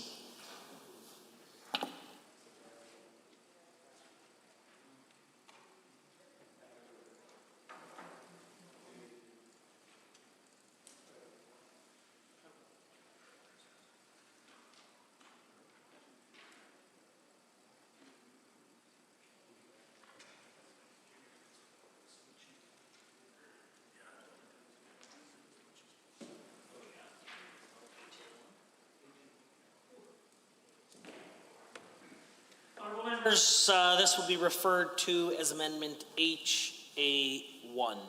The member for Edmonton South has 12 minutes and 57 seconds remaining. Thank you, Mr. Speaker. Should I read this in?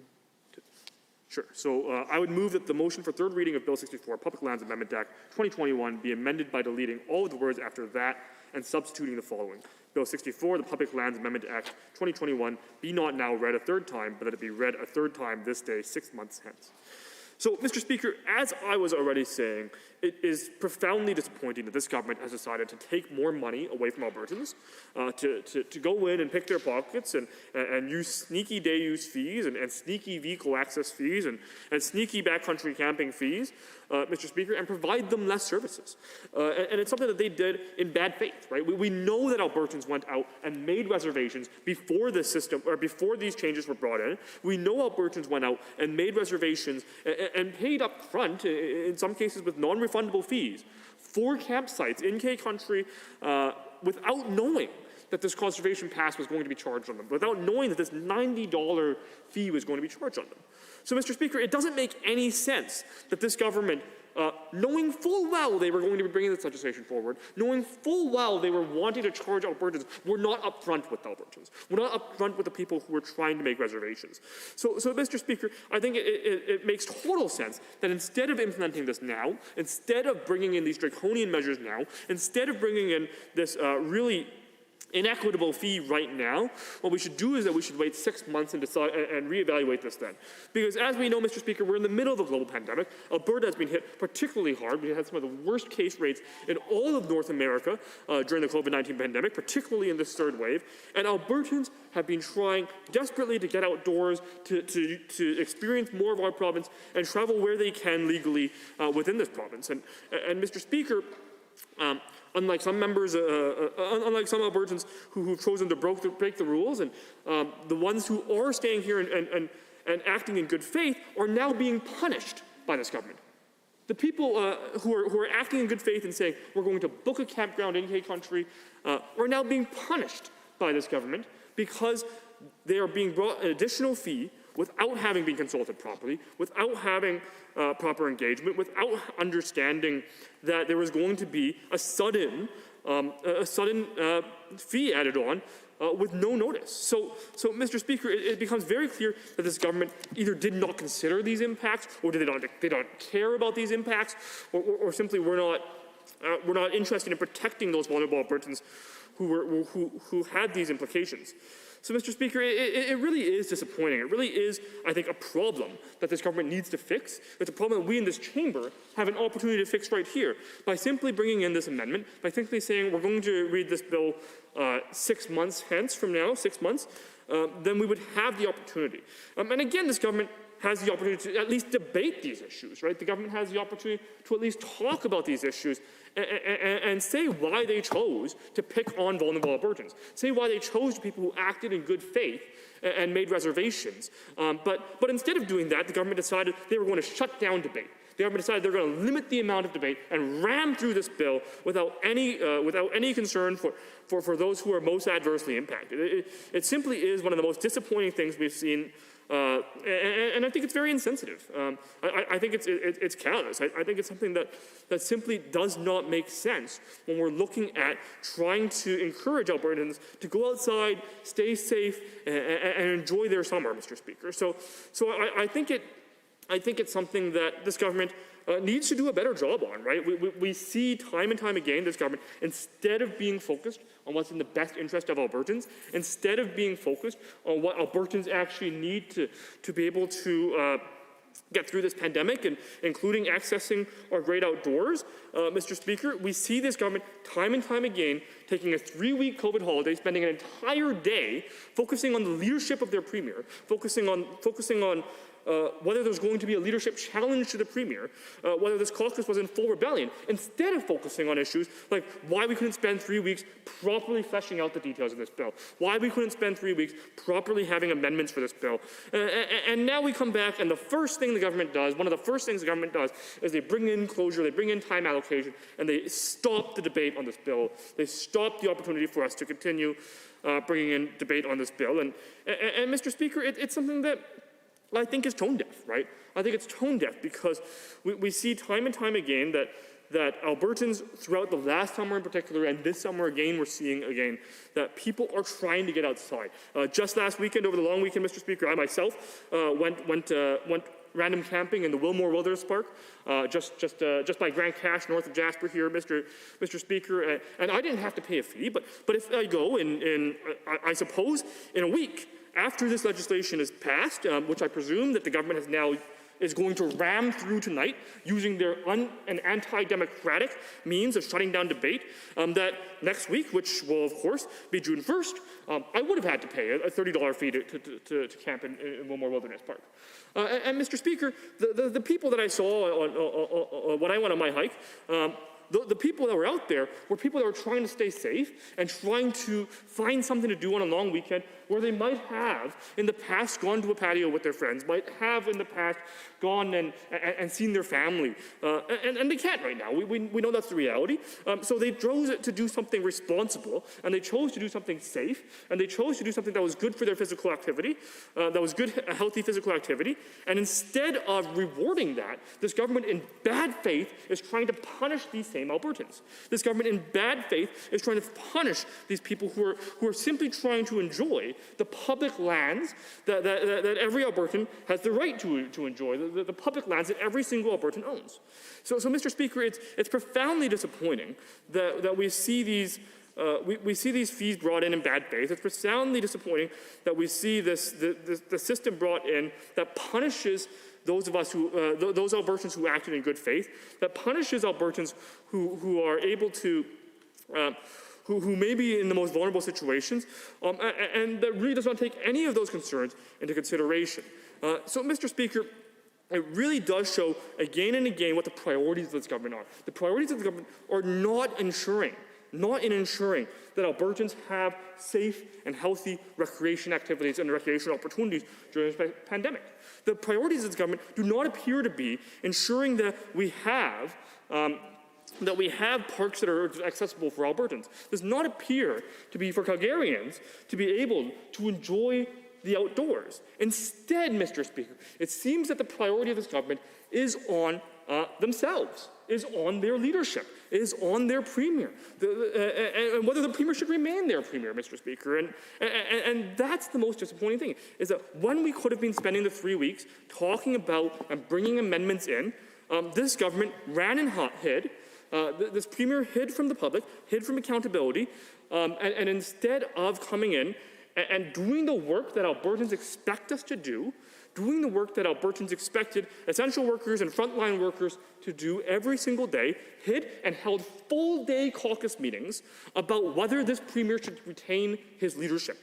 That's the priority of this government. So it really does not make any sense because, again, it seems like in a situation where we have one of the largest economic recessions in Alberta's history, where we have one of the highest unemployment rates in Alberta's history, where the finance minister has received, I think it's 5 or maybe even 6 credit downgrades at this point, instead of focusing on things that make accessing the outdoors more affordable and allow Albertans to have recreation in their backyards, this government is trying to make it more expensive.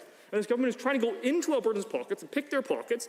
And this government is trying to go in and make life harder for those Albertans who are just trying to get by and just trying to use the recreation activities that have been used by generations of Albertans, right? For decades and decades and decades. So, Mr. Speaker, we see time and time again that it just doesn't make any sense. It just doesn't make any sense because you can see, if you walk down any street in Edmonton, Calgary, and I'm sure in many areas of rural Alberta as well, Mr. Speaker, you're going to see signs. You're going to see lawn signs, and this is something that should be obvious because we're all here and not out campaigning right now, but there is no election. So, Mr. Speaker, it is very unusual that outside of an election cycle, people would be taking lawn signs to protest what this government is bringing forward. People would actually be willing to put signs on their lawns and request proactively signs on their lawns to protest some of these changes the government is bringing in.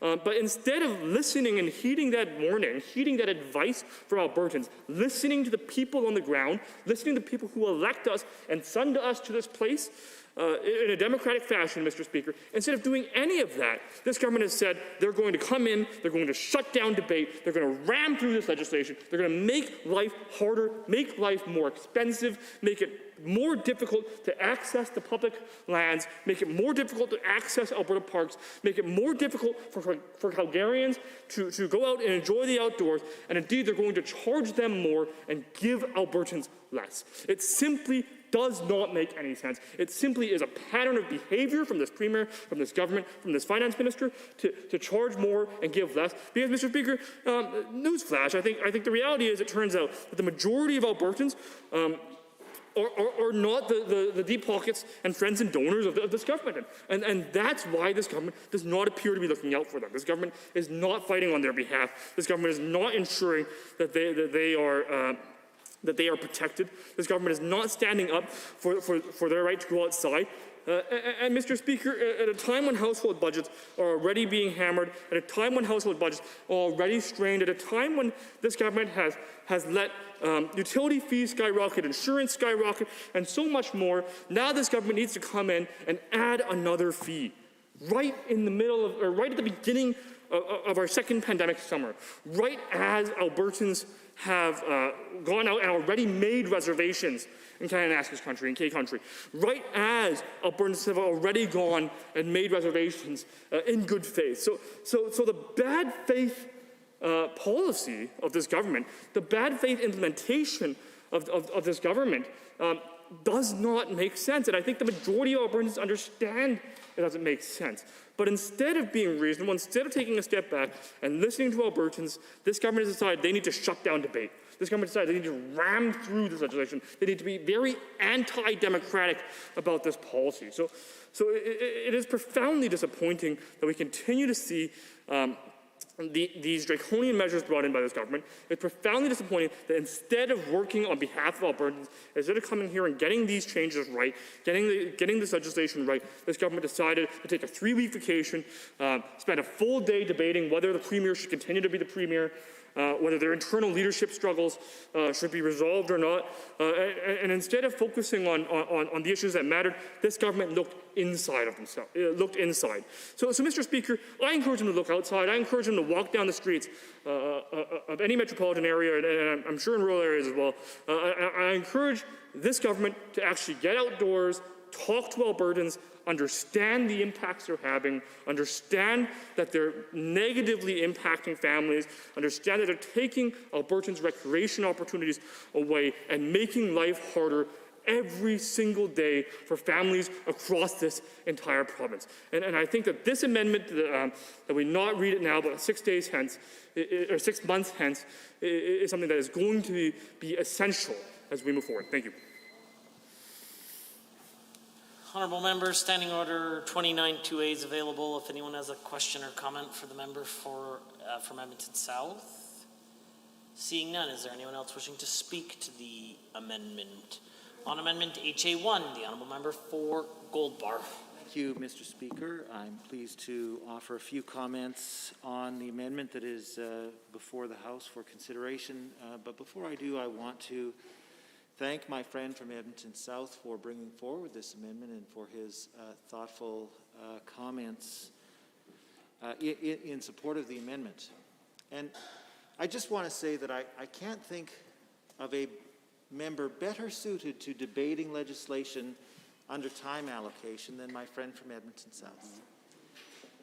There is no other member, I think, save for perhaps my friend from Edmonton Whitemud, who can make as many points as necessary on any piece of legislation, given any time constraint. And I thank my friend for his ability to do that. Not that I hope the government takes me up on my suggestion, but I would bet money that if the government caucus brought in closure saying that the time remaining on debate at third reading was only 3.5 minutes, that my friend from Edmonton South could probably make the same number of points as he did in his 15-minute speech. He is that skilled a speaker. But I know, Mr. Speaker, that at some point I'm going to ramble on too much and you're going to bring me back to the amendment. And so I'll just preempt that now and make some comments related to the amendment. As my friend from Edmonton South said, by passing this amendment, we would give the government an opportunity to reconsider its position on the imposition of fees on the use of public lands, and perhaps come back to the chamber in 6 months' time with a better thought-out plan. Poorly thought-out plans are no new thing for this government, or this minister in particular, Mr. Speaker.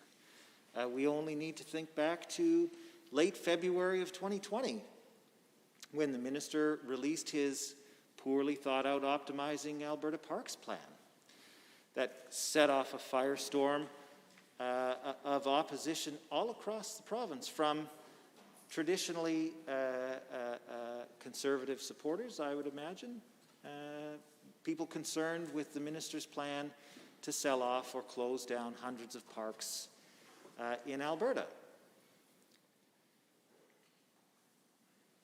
Given enough time and sustained political opposition to his plan, the minister sort of backed away from that.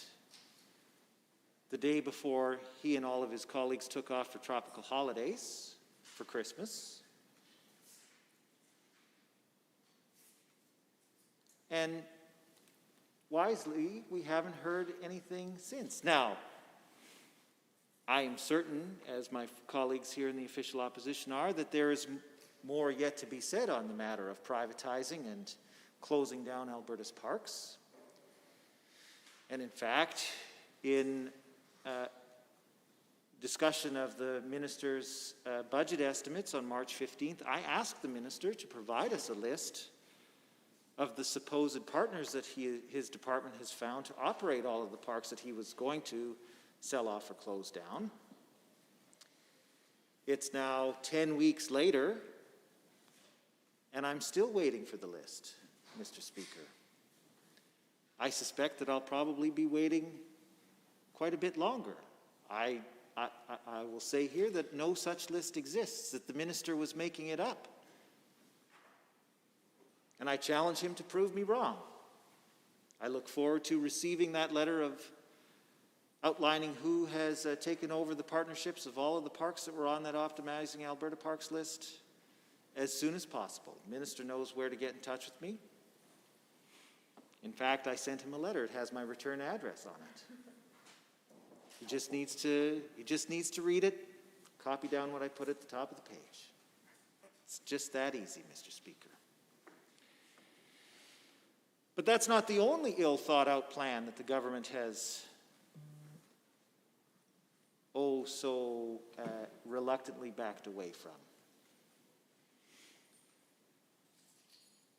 On the Friday before the long weekend, May long weekend last year, the Minister of Energy quietly announced that she was rescinding the 1976 Lougheed coal policy, which at the time didn't generate as much controversy because people who pay attention to these things were more focused on the Minister of Environment's plan to close down and sell off hundreds of parks. But once the minister tried to back away from that plan in December, then all of the eyes of the people who are concerned about what's going on with Alberta's environment turned to this issue of coal mining in the eastern slopes. And that quickly set off another firestorm of opposition and controversy in, again, traditionally supportive communities, communities that are supportive of this government. But it took sustained opposition again for the government to back away from that plan. In January, the minister made a tepid attempt to pacify the people who are upset by canceling leases that were granted in the month of December. But that wasn't good enough for people who were upset about this plan.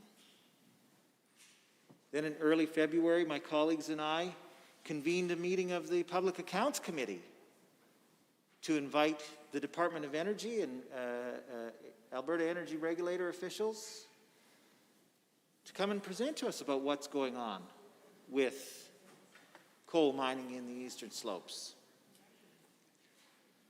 Now, the backbenchers of the government caucus dutifully did their job and shut down the meeting before it was even started. The minister, good Lord, if he's ever minister, Mr. Speaker, this province would be in a sorry state of affairs. The member for Livingston-McLeod moved to adjourn the meeting as the very first item on the agenda of that meeting. Well, my colleagues and I were quite successful at embarrassing the government for that little stunt. And to his credit, I think the member himself was embarrassed because shortly after that, he mysteriously left the committee, along with most of the other members who voted in favor of adjourning the meeting before it even got started. So that was the second step back. And then a few weeks later, the minister announces this sham of a consultation on coal mining that's currently being conducted. And people saw through that quite quickly, because the minister says that they can talk about coal mining, but they can't talk about land use planning or water allocations or impacts on environmental quality, the things that people are actually concerned about when they are concerned about coal mining. And I'm convinced that with the sustained political pressure that this province is putting against the minister's plan to strip mine the eastern slopes for coal, that eventually the government will back away from that plan and pretend that they never had that plan at all in the first place. They'll probably accuse us of just fear-mongering, spreading fear and smear, as they like to do. Rewriting history, I suppose, that this was just a fiction that we created.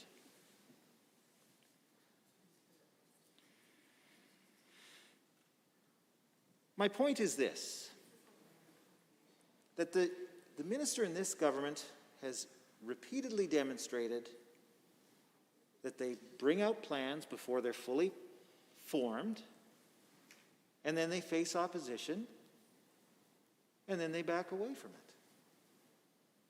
Somewhat. Well, we're giving them an opportunity to back away from it, back away from this poorly thought out plan to impose public fees, or fees on public land, and come at it again in 6 months when they've had more time to consider what should be done, if anything, with respect to fees. Now, there are a couple of important things that I would like to see included in the discussion around how we can better protect and enhance access to public lands in this province. And the first is education. Now, when this issue of fees was first brought up, I heard time and again from people who had concerns about the fees that were being imposed, that there wasn't going to be enough done to educate people who were going into Kananaskis or other areas of public land. There wasn't going to be enough done to educate them on how to behave properly in the wilderness, how to avoid negative interactions with wildlife, how to limit their impact on the landscape, things like how to properly go to the bathroom when there isn't a toilet available. So I think that it would be a good idea for all members of this chamber to vote in favor of this amendment and in 6 months' time come back to us and say, you know what? We realize that we need to do a better job of educating people before they go out into the wilderness so that they don't have a significant impact, a negative impact on the land while they're out there. And this is the plan that we have to educate people before they go out there and create these problems in the first place. Maybe they'll find that by investing in education up front, they won't need to charge the fee that they claim that they need to. That perhaps the amount of damage that would be caused would be severely lessened. And we wouldn't need to charge people $90 a year to wander around and enjoy the fresh air in Kananaskis country. The other issue that I think the government needs to take the time to consider is access to people who have faced barriers to using our public lands. And my friend from Edmonton, St. Albert, I've just merged the two municipalities. You're welcome, Edmonton and St. Albert. My friend from St. Albert has talked at length and will probably talk again tonight if she's given the opportunity about improving access to public lands for people with disabilities and people who are on income support. One other community that I know my friend from St. Albert is concerned about, as am I, is the Francophone community. Not just in Alberta, but Francophone Canadians from all across the country.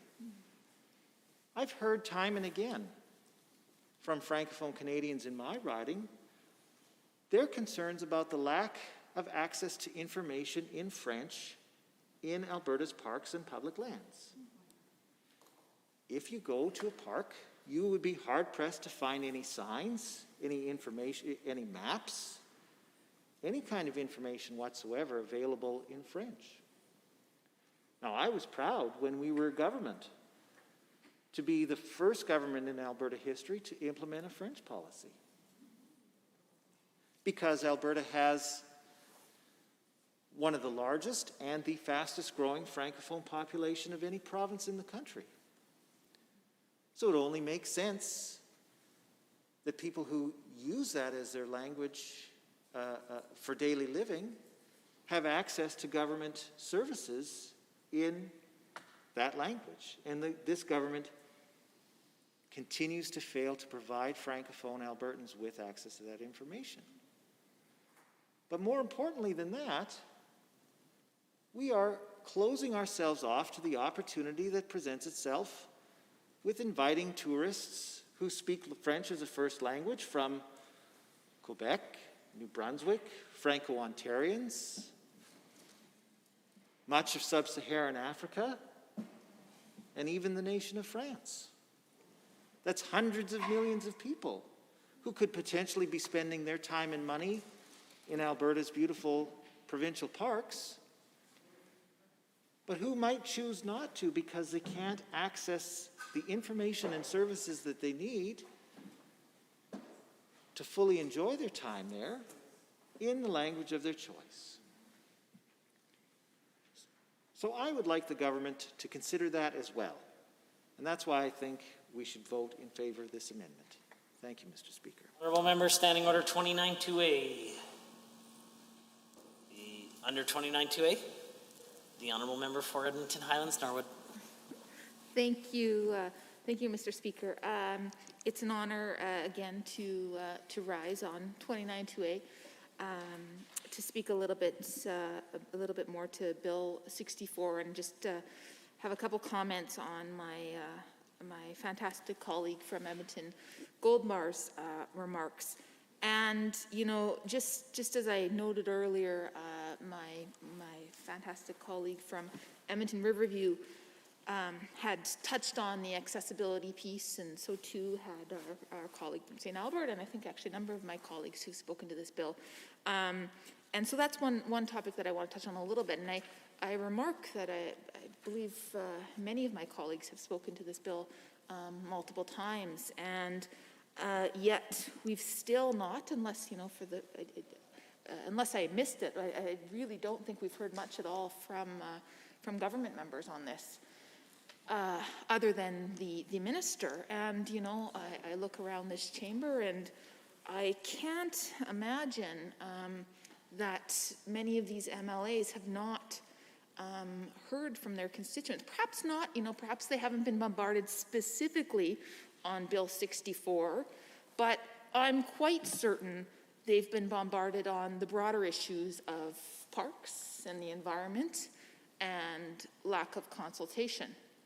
And I can say that with a fair amount of certainty because many of the emails we get come to all the MLAs, or we see multiple MLAs being CC'd. And so I guess I question on a bill like this of such importance, where we've tried multiple occasions to amend it, unsuccessfully so far. I mean, I'm always the optimist, hopeful perhaps we'll be successful on this amendment. I'm confused as to why, you know, if these government members are supportive of this piece of legislation, why aren't they sharing those thoughts? Why aren't they here speaking on behalf of their constituents if they're hearing positive feedback? And so I just might provide some caution. Okay.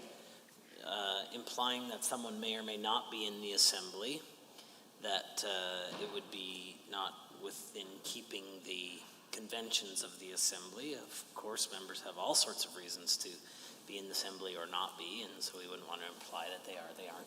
The Honourable Member for Edmonton Highlands, Norwood. Thank you, Mr. Speaker. My sincere apologies. I certainly did not mean to refer to the presence or absence of members. I was speaking to the fact that I've not heard from any of the members on this specific piece of legislation. And I don't think it's in contravention of the standing orders to note that, of course, there's always members in the chamber, and it's just it's intriguing to me that we're not hearing from government members.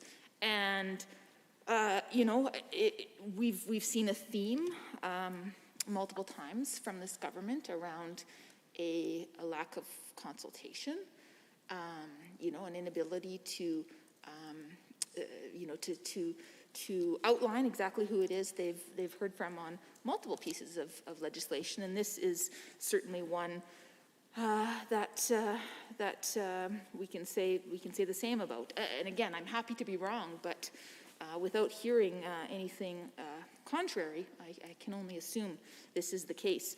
And I just want to again point out, as I noted earlier, because this is a really critical piece, beyond a pattern of a lack of consultation from this government, this bill is again an example of this government continuing to nickel and dime Albertans at a time when so many Albertans are struggling.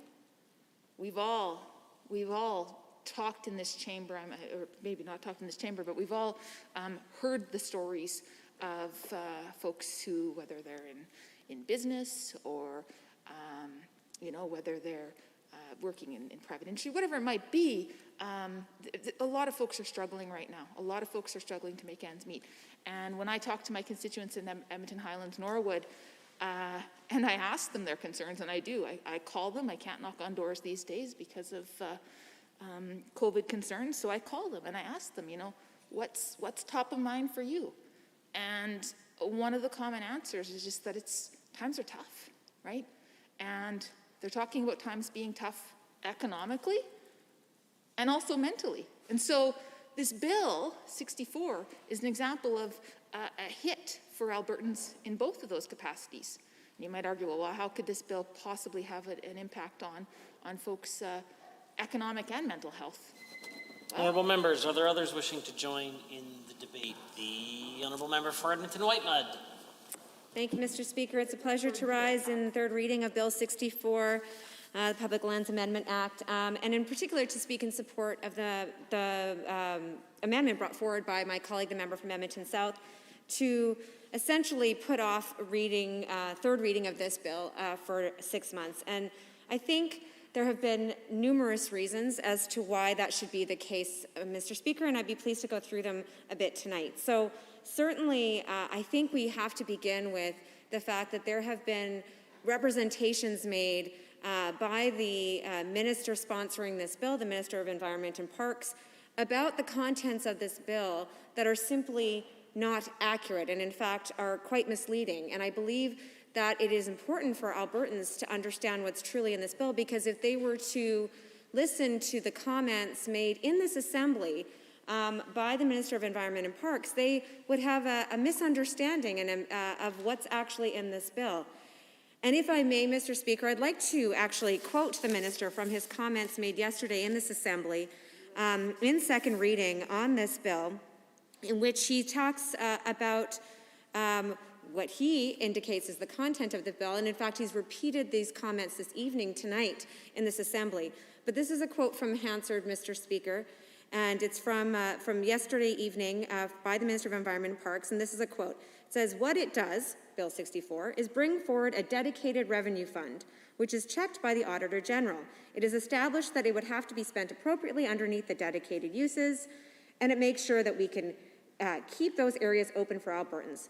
Then he goes, end quote. Then he goes on, Mr. Speaker, to say, quote, "Again, shame on them for not even taking a moment, Mr. Speaker, not even taking a moment to read the bill and instead coming here and jumping the shark and talking about an act that's not even before the House." End quote. This is from the Minister of Environment Parks, who is the sponsor of Bill 64, claiming two things. One, that there is a dedicated revenue fund created by Bill 64, and second, alleging that the members of the opposition have not read the bill. Now, as I've already indicated, as I've had the opportunity to speak on this bill a number of times, I actually have read the bill, and I know many of the members of the opposition, all of the members of the opposition have. It's not a long bill, Mr. Speaker. It's actually only a few pages long and 8 sections long. And 4 of those 8 sections are really just cleanup sections to amend and move things around. The only substantive section in the Act is Section 5 in the bill, is Section 5, which basically creates the authority for the Minister of Environment and Parks by order to prescribe or provide for fees relating to the use or occupation of public land, including the carrying on of activities on public land. That's it, Mr. Speaker. That is the bill. That's pretty much the entirety of what Bill 64 says. And yet, if you were to listen and to take at face value, as Albertans believe they should be able to trust the words of a minister of the Crown when he speaks in this House and claims that the bill creates a dedicated revenue fund. But it does not, Mr. Speaker. As I just indicated, really the only substantive matter in this bill, the only substantive section, is to create the authority and the power for the minister to prescribe fees by order. There is no dedicated revenue fund in this bill. I would be interested to hear from the Minister of Finance as to whether he's been somehow instructed through another piece of legislation, another policy instrument, to create a dedicated revenue fund for the fees that will be collected for use on public land, just to begin with, the random camping fees that we've heard about. But we actually have not heard those assurances, certainly not part of the bill. There's certainly actually no indication at all that the fees that will be collected for the use of public lands will be set aside in a dedicated revenue fund. And I think it's deeply concerning, Mr. Speaker, that we have a Minister of the Crown standing in this Legislative Assembly and making what I assume to be, in his knowledge, false statements. Because, Mr. Speaker, I'm concerned, he is the minister. He has sponsored this bill. Presumably, although I'm starting to wonder, he has read the bill which he has sponsored. So he knows full well that there is nothing in this bill which creates a dedicated revenue fund. So if the assurances coming from the minister are about a dedicated revenue fund is intended to gain the support of Albertans for this bill, well, there's the fundamental problem that Albertans have, certainly with Bill 64, but more generally with this government. Because this is a repeated pattern of behavior by this government, of making statements and assurances that are not true, and then misleading Albertans, and then breaking that trust. We saw that, Mr. Speaker, on this very file with respect to assurances that the government made about parks not being sold off. I mean, there was absolute outrage in this assembly, Mr. Speaker, that they were not disposing or selling off or closing parks. I mean, I stood, as a member of this assembly, I stood here and listened to them claim over and over again that's not what they were doing, even though there was clear documents, clear communications by staff in that ministry claiming that that's precisely what they were doing. And of course, eventually that outrage had to peter out by the government because they got called out for making statements that were untrue. And therefore, they had to reverse course. And I want to echo the comments made by my colleagues that I saw those Defend Alberta Parks signs up all over my riding, all over many ridings. I traveled down to Calgary at one point and saw them there. They're everywhere. And they are still there, Mr. Speaker. Even though the government has backed down for the time being on that decision, it is still there. They are still up. I haven't seen one single one in my community taken down.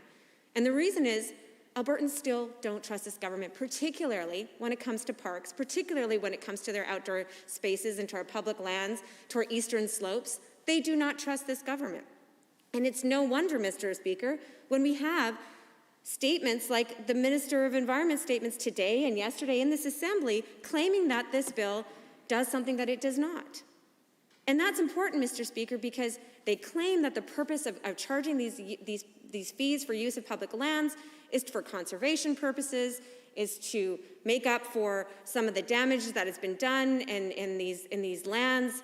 But we actually have very clear evidence as well from the member from Edmonton Gold Bar when he talked about his discussion and questions that he asked of the minister in estimates about the revenue that will be coming in. I believe it was $18 million that will be coming in as a result of these fees, as well as the Kananaskis Conservation Pass. And yet, we do not see the same increase in this budget for conservation purposes. So where is that money going? It is not going, Mr. Speaker, to a dedicated revenue fund. That much is a fact. That is not part of this bill. And no member of this assembly has been able to stand up, other than the Minister of Environment and Parks, to say that that's true, that there is such a dedicated fund. It's breaking that trust all over again. And I'd like to speak a little bit more, too, about even when the first time I had an opportunity to speak in second reading of Bill 64. At that time, this is about a few weeks ago, maybe a month ago now, considering we had that 3-week break for the government members while all other Albertans were continuing to work. At that time, all that was on the table for Albertans to consider with respect to Bill 64 was that there was going to be this random camping fee. That's what we heard. That's what this is about, apparently, this, according to them, a small, not onerous, small, random camping fee. But even since then, Mr. Speaker, even since the first opportunity I had to speak on this bill, we've seen the Kananaskis Country Conservation Pass brought in, and we know that this government needs Bill 64 to pass in order to be able to charge those fees in Kananaskis Country, despite the fact that, again, shockingly, the Minister of Environment Parks, who should be very familiar with the Kananaskis Country and what it includes, he seemed to be outraged that we were talking about the Kananaskis Conservation Pass in this assembly because he claimed that was parkland. And the pass was only for parkland, and this isn't about the Parks Act. However, he should be aware, as the Minister of Environment and Parks, that of course Kananaskis Country includes public lands, where absolutely these fees would apply. And in fact, the government website is very clear that in order for the Kananaskis Conservation Pass to come into effect, Bill 64 needs to pass through this assembly. So that's another fee that's been added on since even the time 4 weeks ago when this bill was in second reading in this assembly.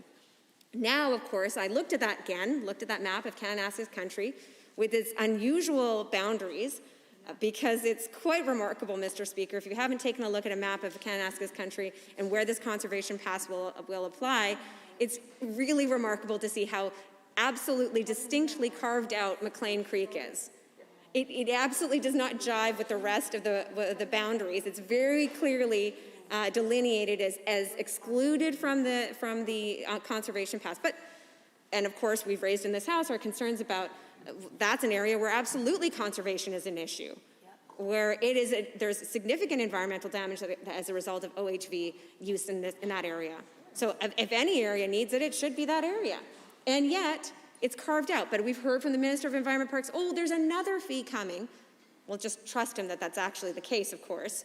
Hard thing to do, Mr. Speaker, given how we've already identified a number of inaccurate statements by that minister. But he's saying, trust him, there's another fee coming for OHV users. I mean, that actually speaks to the concern I had right from the beginning with Bill 64, which is that it is very clear that this is an unlimited check that the government has given itself to be able to charge fees, as many fees. We have no idea how much they'll be. We have no idea what their use will be. And in the past month, we've already seen new fees being announced by this government. And we don't know where that money will go. We don't have any assurances that that money is actually going to go to conservation. And it continues to hold Albertans to hold the bag and pay the price for this government's mismanagement. They're saying there's fees that need to be charged because it costs money to preserve these public lands, your public lands. Why are they charging average Albertans for this, Mr. Speaker? Because they've given away billions of dollars that should be used by this government to manage public lands. They're putting that cost onto average Albertans. They're blaming them for their failure to manage the public purse. They've given away billions of dollars for nothing in return. And so now who has to pay the price? Average Albertans. And that has been the repeated pattern by this government over and over again. So, Mr. Speaker, I absolutely stand in support of my colleague's motion to put this bill over for 6 months so that those Albertans who booked in good faith managed to get a site in Kananaskis for the summer. I tried, I wasn't able, it was quite busy. But they managed to get a site in Kananaskis for this summer. They should not have to now pay additional fees, which they were not planning for, which they were not told about. And this government is ramming through debate on this bill in this House, so for the sole reason because they want to be able to charge Albertans as soon as possible. That is what they want to do. That's why they're pushing forward. That's why they've cut off debate in this assembly.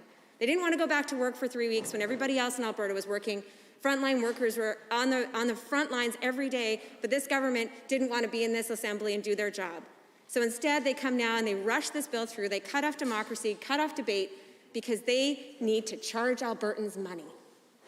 And that is exactly what this bill is about, and that is why I cannot stand in support of this bill. Thank you, Mr. Speaker. Honourable members, Standing Order 29-2A is available if anyone has a brief question or comment. Seeing none, is there anyone else wishing to join in the debate? The member for St. Albert has risen. Mr. Speaker, it's my pleasure to rise and speak to the amendment forwarded by my colleague from Edmonton South to put off third reading of this particular bill. And you know, I just want to take a few minutes. Unfortunately, we don't have much time because once again, this government has chosen to just limit the time that we have actually to participate in democratic debate about pieces of legislation on behalf of the tens of thousands of people we represent. Unfortunately, this government has a bit of a track record of not wanting to hear what we have to say, certainly not even considering some of the really thoughtful amendments that we were able to put forward. In any event, as I said the last time I spoke to this bill, it's unfortunate that actually the preamble of this bill is probably there's the most information actually in the preamble. There's hardly anything in this piece of legislation, but what this government wants is just trust us. We'll get it done in regulation. You know, in the feels like a lifetime, the 2 years that the United Conservative Party have formed government, what we have learned very, very quickly, right off the bat, is that they are not trustworthy. They don't do what they say, again and again and again. And in my opinion,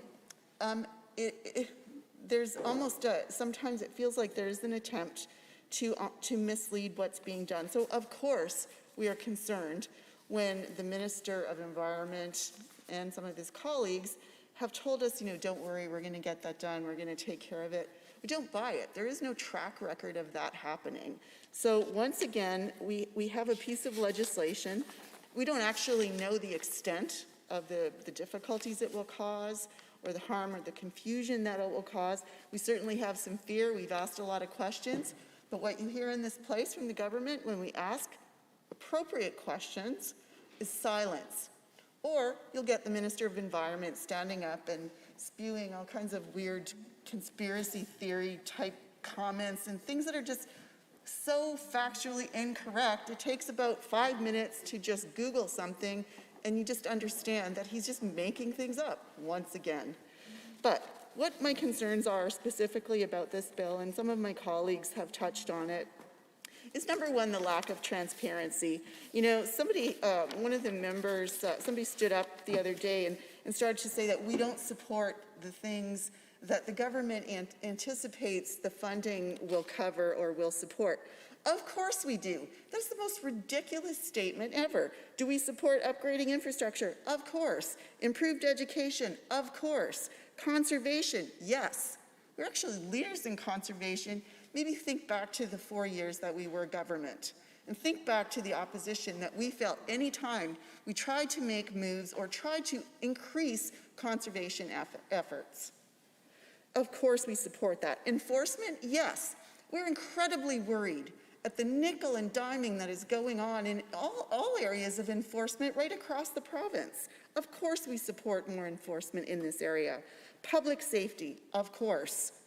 Improving the environment and waste management? Of course. So to hear an environment minister stand up and accuse us of not wanting these things is just beyond ridiculous.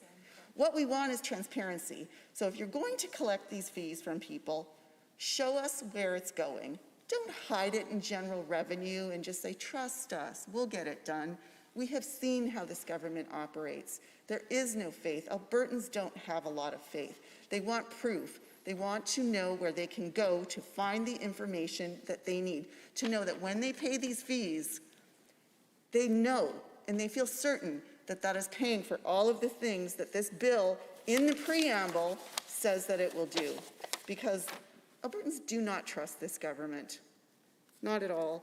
My other concern is, I saw at I think it was a press release or a press conference where the government was talking about this piece of legislation and what it's going to do. And, it seemed like an afterthought. Oh, and AISH recipients. Yeah, they'll be exempt too. Well, that wasn't really well thought out, because then I mentioned the other day, well, what about income support? There are 60,000 people on income support. They make about half of what AISH recipients. What about other low-income individuals? What is the process? No answer, no comment. But earlier today in question period, we hear the Minister of the Environment say something about income support recipients. So it seems like they just say whatever. Why not commit to what is the plan? Who will be exempt? How's it going to work? What will enforcement look like? How can people be certain they will be exempt? There is just no information, and just trust us does not cut it. Not one bit. And so it's unfortunate that this government has chosen to limit debate, not answer questions. Lack of consultation is just the norm for this government. This is just one more example of their complete failure to actually consult broadly, not just the obvious groups, but to consult broadly. If you want to get it right, if you want to make sure that people have access, if you want to make sure that you are giving the exclusions to the correct people, you have to consult. Once again, this government has failed. Let me give you an example. If you truly wanted to make Alberta parks accessible and as barrier-free as possible for Albertans, there is a group that has been around, I think, since probably the 80s, the Premier's Council on the Status of People with Disabilities. There's legislation. That is literally their job, is to give information to government, to give advice on these very issues. And I am willing to bet this government didn't take 5 minutes to contact anybody that sits on that on that committee when there are government members that are sitting at that very table. So it's just a shameful example, a lack of consultation. The fact that you have members sitting in that group and you still got it wrong, it shows the level of your consultation. So with that, I will be supporting this amendment because I think there are far too many questions. I have no faith in this government. There is no transparency. Just one more example of a government failure. So thank you. Honourable members, Standing Order 29-2A is available if anyone has a brief question or comment. Are there others wishing to join in the debate? The Honourable Member for Edmonton Decore. Well, thank you, Mr. Speaker. Appreciate the opportunity this evening to add some probably very brief comments on Bill 64, because of course we are on time allocation with that, and the amendment that we have before this suggesting that we hold up here for 6 months. It's interesting here that we find ourselves yet again under time allocation of yet another bill. As you know, Mr. Speaker, all of the members of the government bench, all of the members of the government caucus that served in the 29th legislature lost their minds any time the topic of time allocation came up. Even thinking about it, let alone actually enacting it. And yet now, in the short time of 2 years, we've seen the UCP government bring in time allocation. I mean, they're dishing out these motions like a poker dealer dishes out cards in Las Vegas. That's how many times we're seeing this happen. And in this case, it's just simply an excuse to be able to hand out more fees to Albertans, more tolls to Albertans, making life more difficult. It almost sounds like a potato chip commercial, Mr. Speaker. You can't have just one. You've got to start adding all kinds of them. And so by waiting that 6 months period and getting a chance to reach back out to Albertans to find out what kind of a hardship this is going to add to them, I very clearly stated earlier on in debate of this bill, Mr. Speaker, that the lives of Albertans have not gotten better under this UCP government. We've seen legislation that has come through that has made their utility bills higher, which means they're paying more. We've seen legislation come through this building and be passed that has raised the prices of their insurance. That means they're paying more. We've seen their childcare fees going up, their school fees, their school loans going up. It's costing Albertans more, and you want to charge more to them. But pursuant to Government Motion 82, the time allotted for this debate has now elapsed. Honourable members, on amendment HA1. All those in favor of the amendment, please say aye. Any opposed, please say no. No. In my opinion, the noes have it. That motion is defeated. Honourable members, I'm required to put to the Assembly all necessary questions to dispose of third reading of Government Bill 64, the Public Lands Act 2021, as proposed by the Honourable the Minister of Environment and Parks. All those in favor of third reading, please say aye. Aye. Any opposed, please say no. In my opinion, the ayes have it. That motion is carried and so ordered, and a division has been called. Call in the members.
a division has been called on third reading of Bill 64 as proposed by the Honourable Minister, Environment and Parks, the Public Land Act 2021.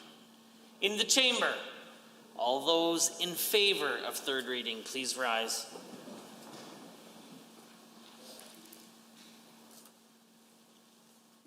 Mrs. Pitt, the Honourable Mr. Panda, the Honourable Mr. Nixon, the Honourable Mr. Taves, Mr. Nixon, the Honourable Mr. Dreeshen, the Honourable Mr. Copping, Mr. Yassin, the Honourable Mr. Nicolaides, Mr. Newdorf, the Honourable Ms. Schultz, Ms. Furr, the Honourable Mrs. Savage, the Honourable Mrs. Ahir, Ms. Isaac, Mr. Horner, Mrs. Allard, the Honourable Mr. Nally, Mr. Tour, Mr. Sigurdsson, Mr. Jones,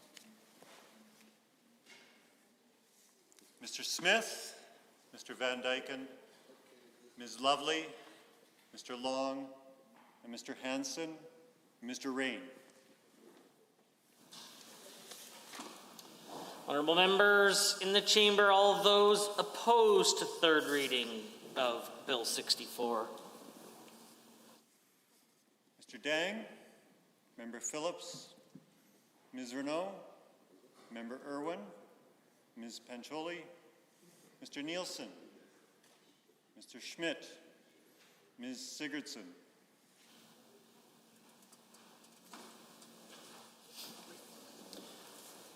Honourable members, we will proceed to a roll call vote alphabetically by last name for those members participating remotely.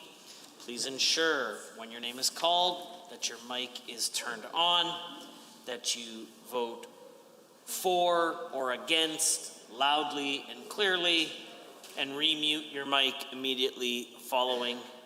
Your camera is to remain on for the duration of the division. Mr. Guthrie. 4. Mr. Reed. 4. Ms. Rosen.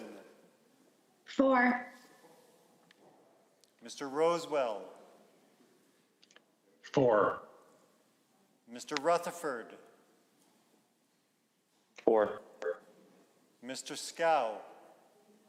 4. Mr. Williams. 4. Mr. Yao. Agreed. Are there others who have joined us remotely who were missed or would like to join the division? The table. Mr. Speaker, total for the motion 35, total against 8. Honourable members, that motion is carried and so ordered. Bill 64, Public Lands Amendment Act 2021 is now read a third time. Committee of the Whole.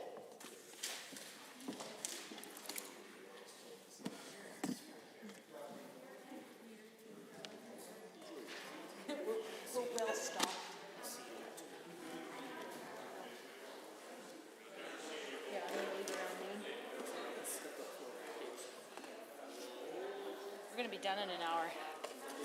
Are we? Promise? Nope. Probably now that I said it. Huh?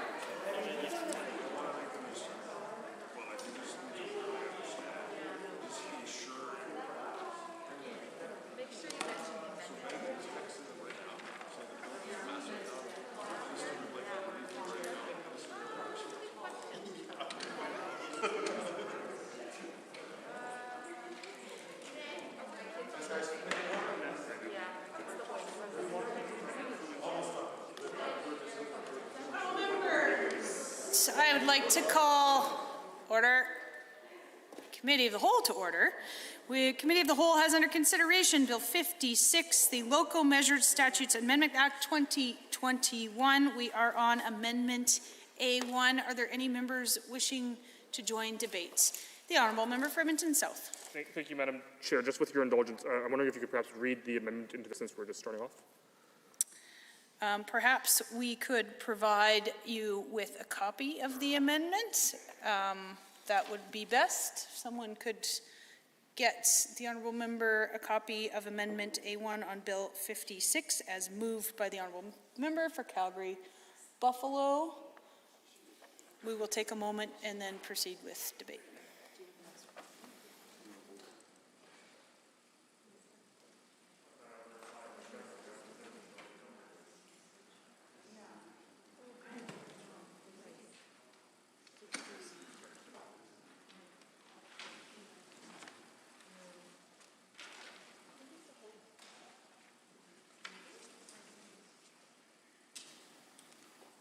The Honourable Member for Edmonton South to speak on Amendment A1. Or the Honourable Member for St. Albert, please go ahead. Thank you, Madam Chair. It's my pleasure to rise and speak to the amendment for Bill 56, Local Measures Statutes Amendment Act 2021. This isn't my first time speaking to this piece of legislation, but I would like to reiterate a couple of points that I think are important to begin with. Why I think it is so important to really stop and give ourselves time to rethink this. There is a lot of potential damage that will be done if this piece of legislation goes through. So I think that we can all agree, well, probably on this side, that this government is indeed finding every way possible to increase costs on Albertans. We just finished a debate that was cut short, obviously, by this government, but talking about increased fees to use some of the public lands in K Country. But this particular piece is egregious, in my opinion, because it is taking aim at municipalities that are struggling, and they're struggling after 2 years of really targeted attacks. And by attacks, I mean by downloading costs to municipalities that they have come out and been very clear that they don't support these changes. These changes are going to create incredible hardships in many areas, and still this government chooses not to listen, instead stick to their talking points, talking about, making life better for Albertans. Well, they are not. So I'd like to focus my comments a little bit on the community that I represent, which is St. Albert, and to specifically share with the government members that are listening that some of the harm that will come, some of the specific harm that will come to the community of St. Albert because of this piece of legislation, specifically because of this piece of legislation. So I hope my colleague, the MLA and the Minister for Gas, Natural Gas, and the MLA for Morinville St. Albert will agree that some of the harm that I'm going to describe, and this harm was described by the Director of Finance for the City of St. Albert. Her name is Diane McMorty. And so I'm going to highlight some of the things, some of the concerns she had that she shared with the mayor and some of the councillors.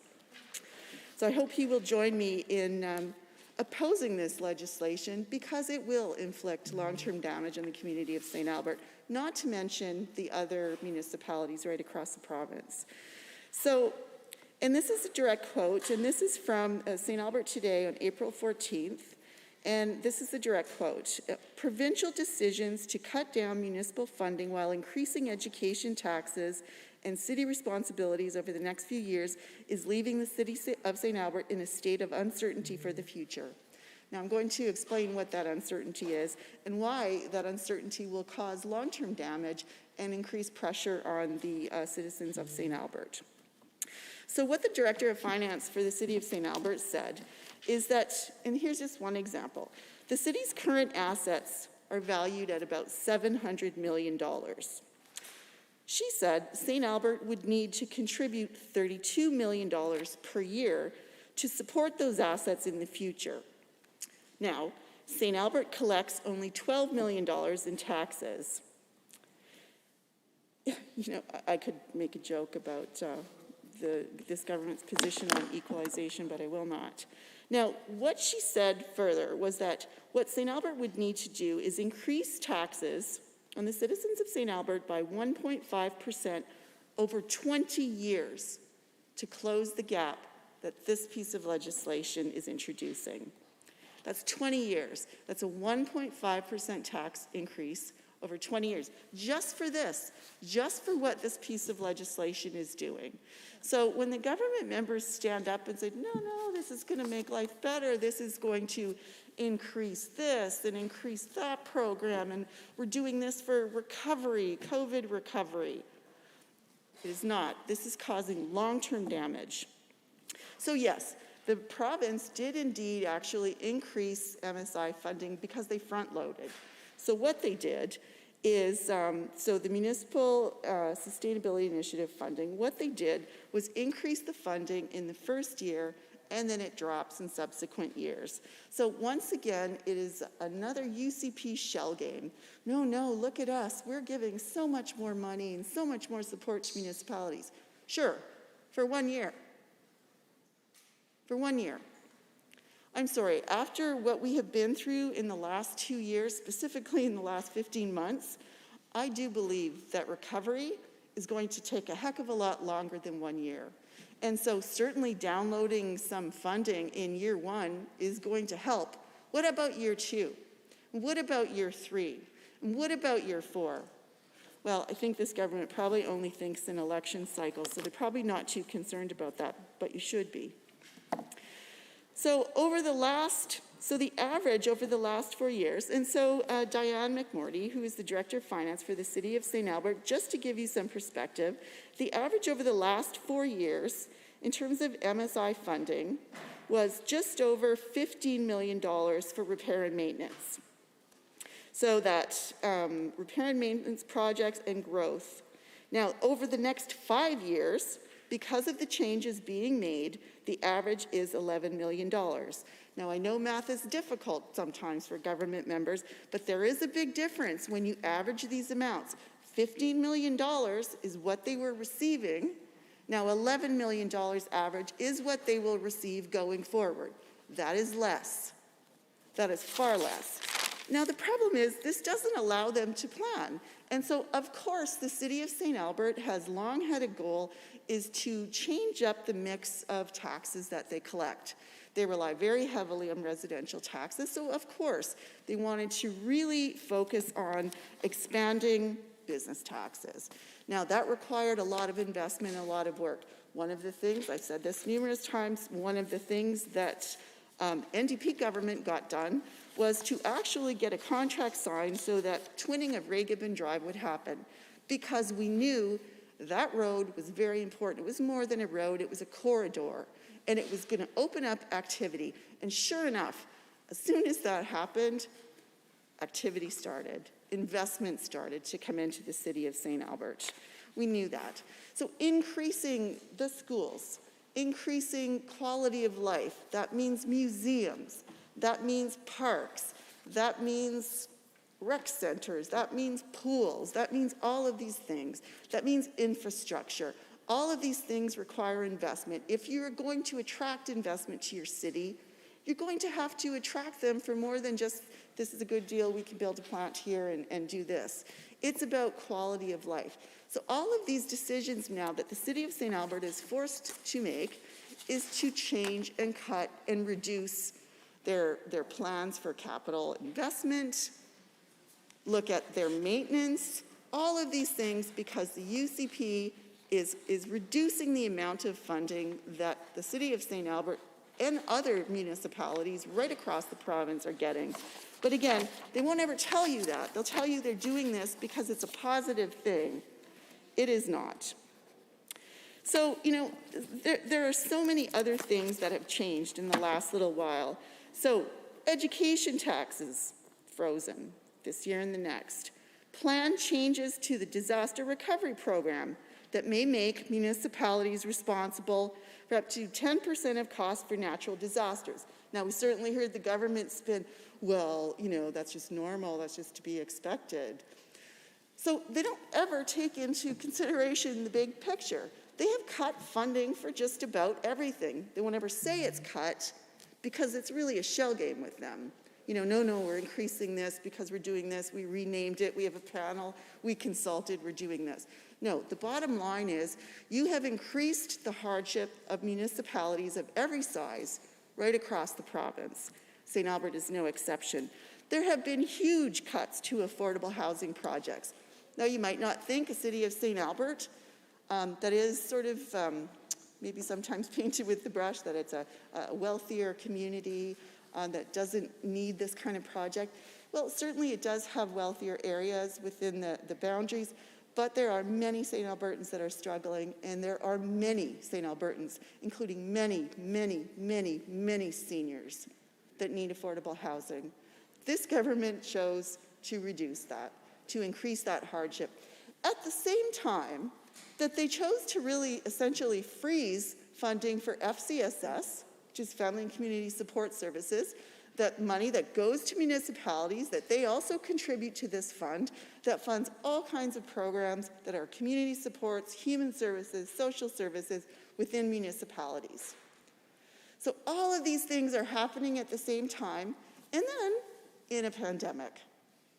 So bad decisions after bad decisions, after poor decisions, after incredibly bad decisions. You know, here's another thing the City of St. Albert is concerned about. Now, I know that government members are more concerned about their election promises or whatever, how they're going to invigorate their base, not thinking about the pressure and the cost about a referendum on a municipal ballot. Another cost. Public sector wage spending cuts. If you think that hasn't impacted municipalities, you're mistaken. $25,000 in charges for RCMP DNA analysis. All of these things is just nickel and diming communities that are already stretched too thin. They're already struggling, and this is going to force them to increase property taxes. This is going to force them to stop projects. This is going to force them to defer maintenance. And we all know the long-term costs of continuously deferring maintenance. You know, that is the municipal side of this. So when you think, you know, y'all like to talk about, well, you don't talk about it, but you do endorse it, trickle-down economics. This is trickle-down pain. So you have a municipality that will struggle, and I'll admit there are some rural municipalities that will struggle far more than St. Albert will with these changes. But there are pressures on families that these families cannot take more increases. We don't want them to move away. We don't want them to have to sell their home and get something less expensive or have to rent something. We don't want them leaving. We want them coming. We want investment. But already the pressure on families, we know that we've got staggering unemployment. We've got increasing utility fees, school fees, transportation fees, insurance.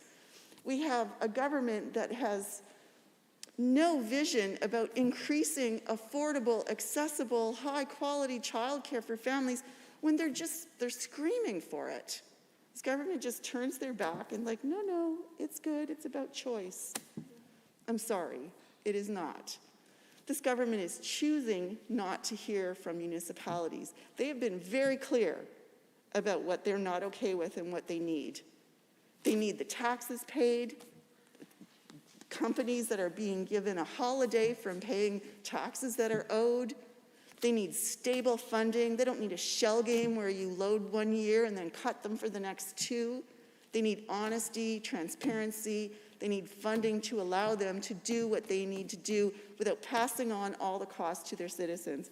But this piece of legislation just does not do that, which is why I support this amendment to, you know, if this government had any ability to reflect on the poor decisions that they continuously make, they would stop. Second thought, think about this. Think about the long-term damages to all of our communities and take the time to make the necessary changes. So thank you, Madam Chair. Those are my comments for tonight. Other members wishing to speak to Amendment A1? The Honourable Member for Lethbridge West. Thank you, Madam Chair, and it's a pleasure to rise to speak to this amendment, which would in fact, what it would provide the legislature the opportunity to do is to review the effect of this legislation after a certain period of time. In other words, it would perform that most central of legislative duties, which is accountability and follow-up. In effect, having a look at how the legislation that is proposed by a government is actually helping, or in this case, we would argue, very likely to be hindering the ultimate outcomes that the government professes that they want to see. In this case, we are talking about municipal stabilization initiative funds. In fact, the changes to the MSI formula, which in many cases go towards capital investment projects for municipalities and fund much of the infrastructure that goes to quality of life. This is the stuff that people see. You know, the fact is that not everything that we do, either at this level of government or the municipal level of government, certainly not the federal government, is stuff that makes an immediate appearance right in front of us. And it says to us, this is a level of government providing a service that has an effect on your quality of life. But MSI projects are the very definition of close to the community. These are recreational infrastructure investments. These are certainly roads and the kinds of infrastructure we see every day so that we can get to work, so that we can live in a community that where things are well maintained, and accessibility is, whether it's by vehicle or other means, is well maintained. And certainly our recreational infrastructure is a part that is very, very significant, and this is what people will see. And they will see it, I think, in the most stark ways in the smaller communities first, and most in most stark fashion, in my view. Just knowing the way that those funds are dispersed to those municipalities, and then how quickly those municipalities turn them around and make them into projects that they have already, in many cases, studied, done engineering, front-end work for other planning, and made other investments in preparation for the stable, predictable MSI funding that they have essentially had. There have been some changes, a few changes over the past decade, but certainly MSI came about in and around just after the 2008 period, because municipalities had had it up to here, metaphorically, with the, you know, sort of push and pull and roller coaster ride of the boom years, and they prevailed on then Premier Stelmach to regularize those payments, stop making them so one-off and so unpredictable, and lo and behold, MSI was born, and it has been rolled over in various forms since that time. And now what we see here is a significant reduction to MSI, but we see with it some other major changes to public policy that will, in fact, ultimately have an effect on what kind of infrastructure and services that people can access in their communities. And like I said, this will be felt most quickly with I think the most obviousness to people in smaller communities. And I'm speaking here of the parallel processes of changes to police funding, changes to grants in place of taxes, and changes to the fine revenue sharing by the province. All of those changes add up to a very large change in the material financial position of municipalities. So much so that, for example, in Vulcan, the Reeve, they have decided on the amount of capital contribution for their new pool.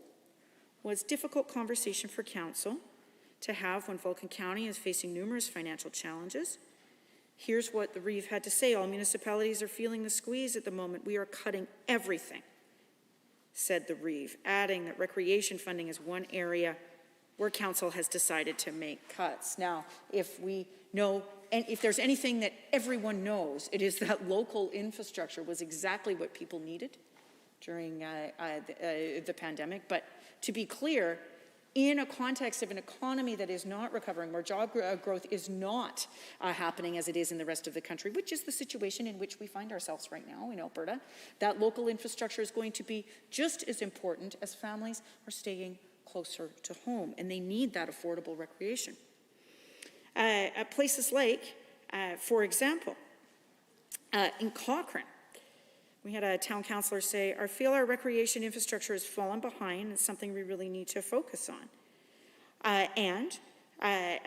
What they said is that future town infrastructures there will be a huge impact of the 25% cut in municipal sustainable initiative funding from the provincial government. The quote from this particular councillor, Tara McFadden, was, we can have all the dreams we want, but they don't get realized unless we can find the money to make them happen.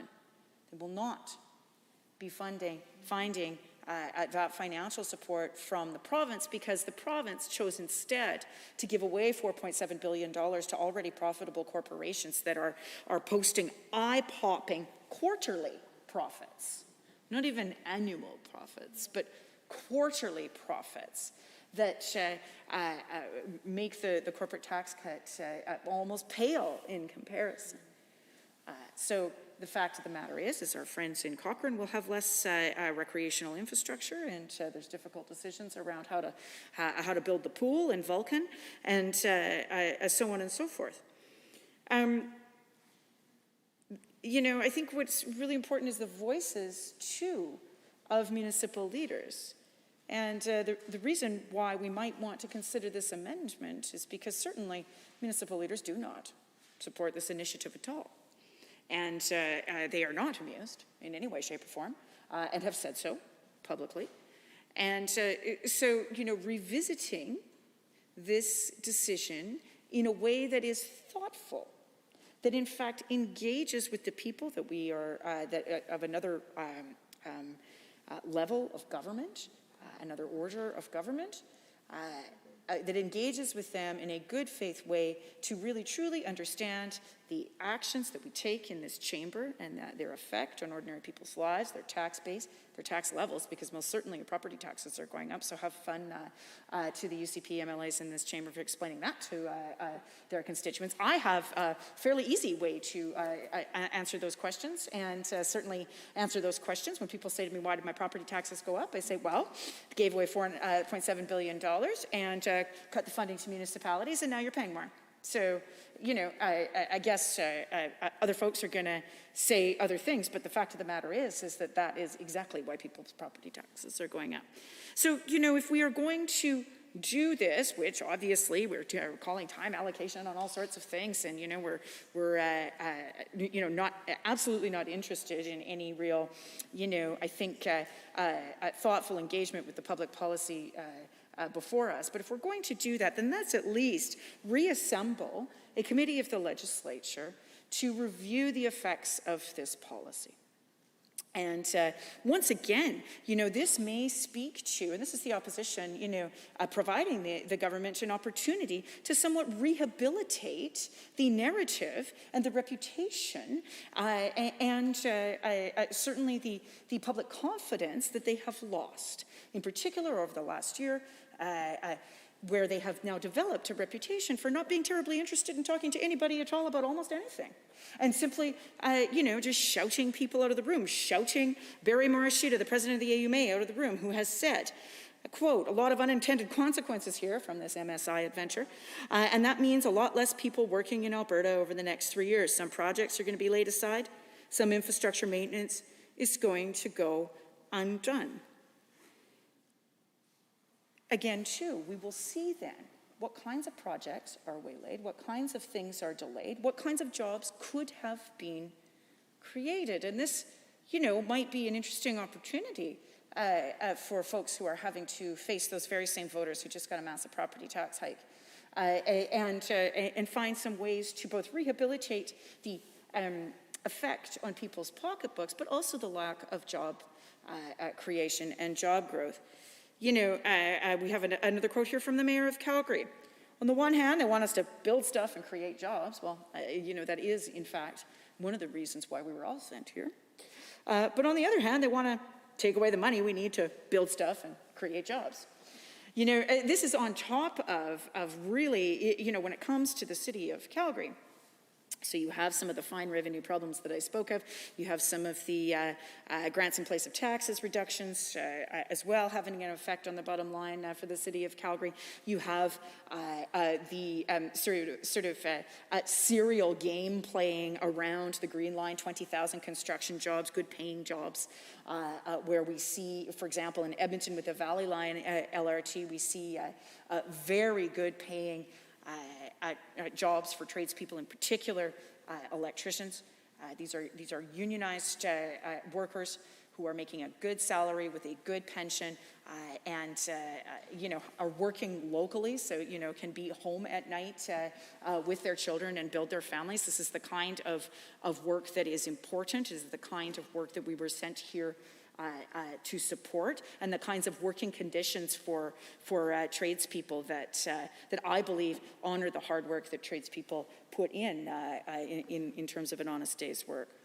Now, so the city of Calgary is facing those things, the Green Line, the other business. But the other piece that they have to grapple with is a property tax shift due to a lack of attention to investment attraction in technology, in agriculture diversification, and some of the value added and services that can come from that. A number of other ways that the province has labeled in the last almost 24 months, or about 24 months anyway, diversification to be a luxury. And as a result, you know, we haven't attracted new investment. We haven't created new jobs, 50,000 jobs lost even before the pandemic. So we have empty office towers in Calgary. And you know, we have some cross-cutting messages coming from the UCP. And, you know, on one day, the finance minister says, oh, it's not my problem, that's Calgary's problem. He's, of course, not a Calgary minister. The next day, a Calgary minister rides to the rescue and says, oh, yeah, I'll have a meeting or something. You know, the fact of the matter is that it is more than a double or a triple whammy. It's just Calgary getting hit on all sides. You know, there are some simple and thoughtful things that we could do. One of them is to, you know, ultimately reject this proposal to reduce their MSI to invest in capital. But, you know, if that simple and common sense approach to the matter of provincial and municipal relationships is not available to the government, given its logic, then I think the best thing to do would be to follow up to see if what we are doing is actually working for Alberta's largest city, and in fact, a city that remains the economic driver of this province.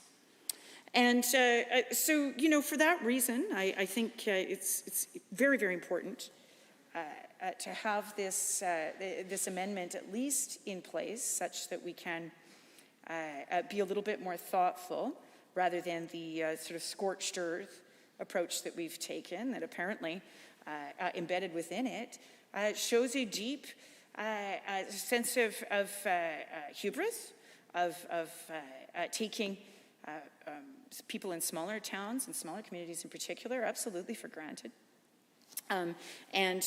Believing, you know, themselves to be, you know, this is a sort of an aesthetic on the part of the government, believing themselves to be separate and apart from the people that they were elected to serve, which is, of course, ridiculous. That is a ridiculous way to approach this job, and the voters notice, and they are absolutely noticing. Now, what's been happening, too, is that some smaller places, like I think I read recently that the village of Hythe was just kind of looking at, well, if these MSI cuts come, I guess we're disestablishing. We are no longer viable as a municipality. Certainly the village of Hythe is not represented by anyone in the official opposition caucus, so I'm going to assume that they are within one of the UCP MLA's ridings. And so this sort of collective shrug of, oh, well, I guess municipalities aren't viable anymore. I guess these towns and villages and places where people congregate, where people access services, where they, you know, go to school, where they have recreation, yeah, I guess we're just not going to bother anymore. Like, why would any MLA just sort of take that with a shrug? One would think that they would instead want to say, okay, if we're going to do this and we're going to bring in these cuts, then at least let's take another pass at this before the election, because I'm going to have something to tell people because they're not happy. And instead, we're just, sort of going, oh, well, I'm sure it'll all be fine. But, the president of the Rural Municipalities Association and the Rural Municipalities of Alberta and the Reeve of Ponoka County, Paul McLaughlin, he is quite certain that everything is absolutely not fine. The messages that and his interventions within the media are something that, I would think that the governing caucus MLAs would want to heed because, there's a conspicuous lack of validators of any sort for this legislation. No one's standing up and going, yeah, please, cut my both my capital funding, but also my police funding, my grants in lieu of taxes, and also my fine revenue. Yeah, that sounds great. Absolutely no one stood up to the podium with the minister. There has been absolutely no, outpouring of public support of any kind. Well, I mean, broadly for the government, let's be clear, but also on this particular initiative. One of the things that Paul McLaughlin of the RMA says is that, we need this MSI funding because we've got this, tremendous size of machinery, tremendous volumes are being moved out of Alberta agriculture onto our roads, and our road design needs to keep up with this tremendous growth. Well, you don't need to be a brain genius to agree with that statement. You've got big trucks. They are on roads that are subject to a tremendous amount of weathering. In particular, there's a large road network in Alberta, in particular in rural Alberta, and they need to be able to maintain it. If they can't, people can't get their product to market. That's a problem. That is why we have an extensive road network, Madam Chair, in the first place in rural Alberta. And in fact, in many ways, better maintained and more extensive than in other prairie provinces. And here's another quote from Mr. McLaughlin of the rural municipalities. In some municipalities, unpaid tax amounts are so high that service levels are being reduced, municipal staff are being laid off, and serious discussions are occurring about whether the municipalities can continue to function. This raises and surfaces yet another issue of municipal funding sustainability and viability, Madam Chair, and another reason why we may want to revisit the consequences of this legislation, and that is the fact that this municipal affairs minister has done absolutely nothing to help these rural municipalities go after some of these unpaid taxes. There are simple changes that could be made within the MTA that so far the ministry has declined to make. They should make those changes because the fact of the matter is that, on the one hand, we've given away $4.7 billion and we made a big deal about it. But on the other hand, there's, hundreds of millions of dollars that still go unpaid. So it's just yet another, basically giveaway to people who can pay. And, not all of them for sure, because, there have been some tough times, and we've heard this from a number of different municipalities. Al Kamir has talked about this too, and when he was the president of the RME, he said, look, maybe not all of these companies, because, we've had in particular a prolonged period of very low natural gas prices, but many of them can, and they're just not, and we don't have the legislative tools to go after those funds. One would think that if you've got a situation where you're reducing MSI, grants in lieu of taxes, police funding, fine revenue, and some other reductions to things like water and wastewater programs, because there's been a bit of a shell game with that, with the Alberta Community Resilience Plan, Program and a few others. That's the flood mitigation and other climate adaptation funding that municipalities also use. One would think that the very least that the government could do, because it's not even their money, is just amend the act so that municipalities can collect the taxes that they are owed, but they can't even be bothered to lift a finger to do that. And that is, again, why we should pass this amendment. Are there any other members wishing to join debate on Amendment A1? The Honourable Member for Edmonton-Decour. Well, thanks, Madam Chair. Happy to rise this evening here to provide some additional comments around Bill 56 and, of course, more specifically to Amendment A1. And without reading the entire amendment again here, broadly speaking, it talks about putting in a mechanism to review the effects that this bill will bring forward to municipalities and to Albertans in general, and see what those results have been. Now, I would suggest that this would be a very, very common sense amendment to accept, because we've seen the decisions that have taken place over the course of the last couple of years that have not worked out for Albertans. We've seen the decision, as my friend from Lethbridge West had mentioned, about the big corporate giveaway that didn't create jobs. We didn't see big corporations, moving into to Alberta. I guess they must not be making very smart decisions around that. We've also seen decisions around, shall we say, betting a lot of money on a pipeline on hopes that an election will go in a certain way. And so that decision didn't work out very well. We've seen the decision spending tens of millions of dollars on a war room that can't get logos right and apparently now can't seem to even generate a report. Then there's further decisions that we'd seen that I think impresses on the fact that by accepting Amendment A1 and reviewing the progress after a year of how Bill 56 has affected people, maybe then we won't see things like other decisions where legislation that allowed electricity rates to go higher. Because my constituents in Decorah are paying more. Perhaps we could have reviewed decisions around insurance, which was supposed to help Albertans. It was supposed to be able to make it better for them. At the end of the day, all my constituents saw was their insurance rates going up. We've seen decisions where childcare costs have gone up. That hasn't helped my constituents in Edmonton Decorah. It means they're now paying more to get quality childcare, assuming they can get it at all, because some have had to make decisions to not. We've seen decisions that have been made that have increased post-secondary education, not only through their tuition going up, but also their student loans going up. That's costing people more money. It's too bad we didn't have an amendment like A1 to propose reviewing these things after a short little while, but here's our chance now with Bill 56. Because what's being proposed in here is quite honestly hamstringing municipalities even further than what's already been done.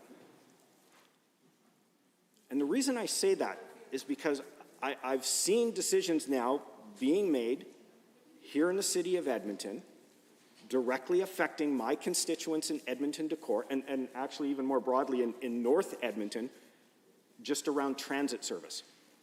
Because City Council is now having to try to find ways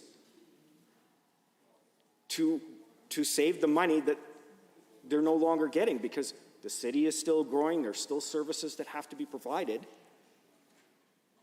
and they have to find some way to fund that. But it's gotten to the point now where the only way, because, they're going to have to either impose more fees.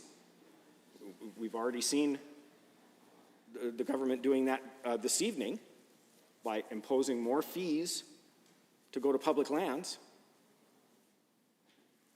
or property taxes are going to have to go up. So right now, bus service in North Edmonton has been cut back. There used to be bus service going straight down the middle of Decorah down 82nd Street. That's finished. I've actually received correspondence from constituents saying, now I'm going to have to travel 3 or 4 blocks just to get to a bus station, a bus stop. to catch a bus.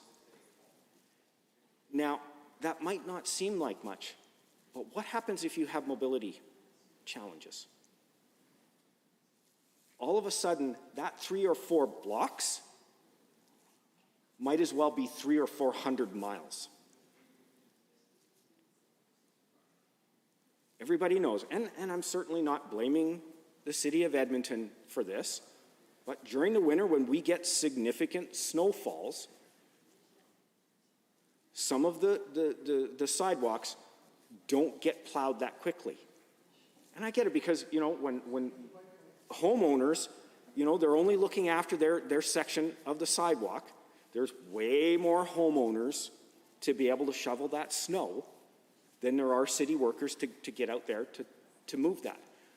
But when you have mobility challenges, like say for instance a wheelchair, and you're trying to get to that bus stop, all of a sudden, not only does it become an obstacle to have a sidewalk that's not cleared, it actually becomes an impassable obstacle. And now those people are stuck at home because we've decided to underfund our municipalities, so they're trying to make it up in other areas. So if we at least add this amendment to review the progress a year later, at the very least, if it's not working out, then potentially we have the chance to pull it back, to stop it. Because is it not enough that people are paying more for their utilities? Is it not enough that they're paying more for their insurance, or their child care, or their school fees, or their property taxes, or their camping fees? And then that leads me to the next part of the added fee around 911. The last thing somebody ever wants to be in a position is having to dial 911. You're either dialing it because somebody is in big trouble, or you yourself are in big trouble. Sometimes I pocket dial 911. And so, again, you know, based on the examples here of a family of 4 with cell phones, well, it's only an additional $25. But remember, that's $25 on top of the $30 for camping. Because, you know, this family in Decorah that's either unemployed or underemployed has to go to public lands to camp because that happens to be the cheaper option. At least they still get to enjoy things as a family. But now they're paying for that, paying for 911. Depending on where you live, you might end up paying a toll on the road to get to that area, on top of the extra amount for utilities, on top of the extra amount for insurance, on top of the extra amount for childcare, on top of the extra amount for school fees, on top of the amount of post-secondary education, on top of the amount they're paying in their income tax. At what point do you just kind of take a step back and say, okay, maybe we're asking a little bit too much here?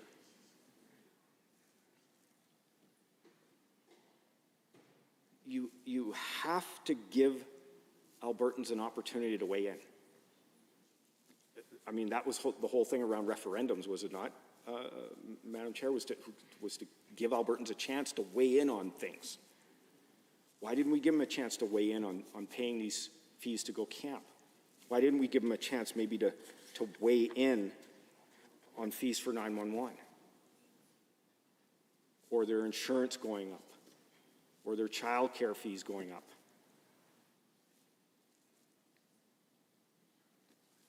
So it would be, quite frankly, I think almost irresponsible of this House to not accept this. Because the amendment doesn't, you know, try to kick it to a committee so hopefully it would die, or shut it down so it never happens. This is just saying, let's review the progress that has happened over the last year. There's no reason why you can't accept that, because if indeed Bill 56 is all that and a bag of chips, like you're saying it is, and it's going to help municipalities operate better, and it's going to make lives for Albertans better, then you should have no problem, because this review will happen, and it'll pass with flying colors, and you'll be able to tell me to take my seat and shut up. I'd actually be okay with that. But right now, what I'm seeing is it's not going to benefit Albertans. It's going to make their lives harder. It's going to make their lives more expensive. I'm already seeing the results. I'm sure my colleagues, I'm sure all of you have been reached out to by your constituents saying, my utility bill has gone up significantly. My insurance. I think of that one constituent that reached out to me showing me that his condo insurance had gone up by 46%. His car insurance had gone up by 57%, I think it was, or 58%. And you know, now we're going to say, well, now your 911 fee is going to probably go up here as well.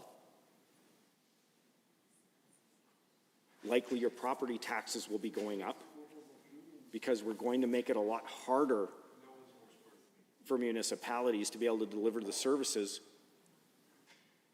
that their constituents expect.